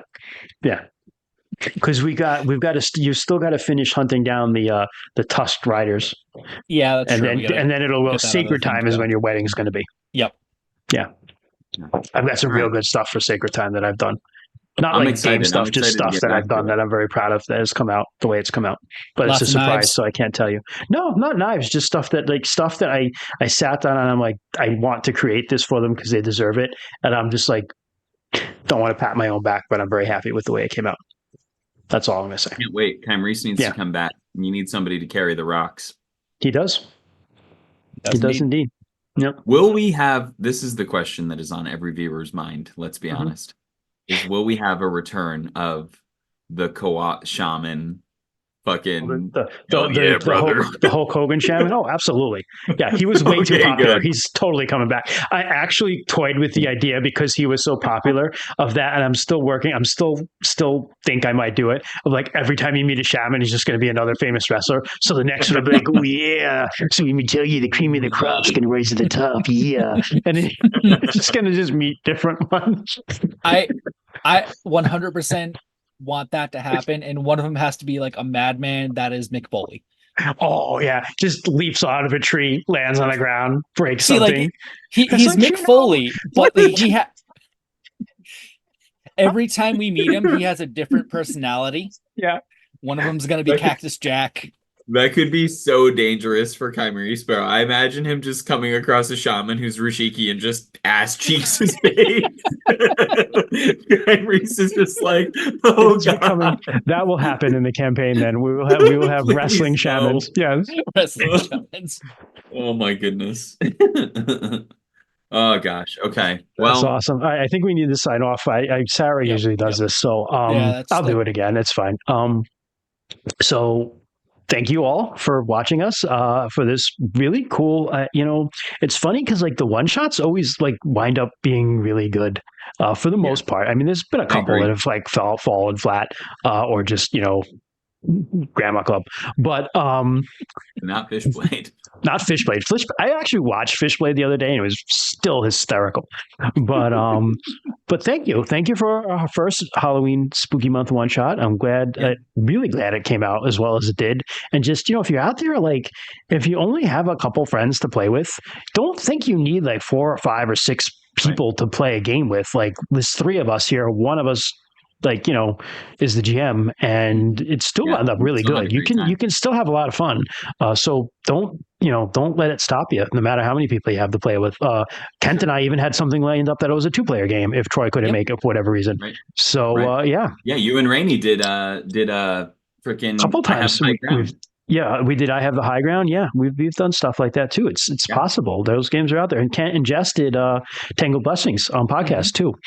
Right. So That was yeah, another thing I was going to suggest because there's the Tangled the Blessings new one's out. Yeah, like not quite rehash, but like additive to it, yeah. which Okay. I believe both me and Rainey had backed, and I'm getting I got the physical copy coming in.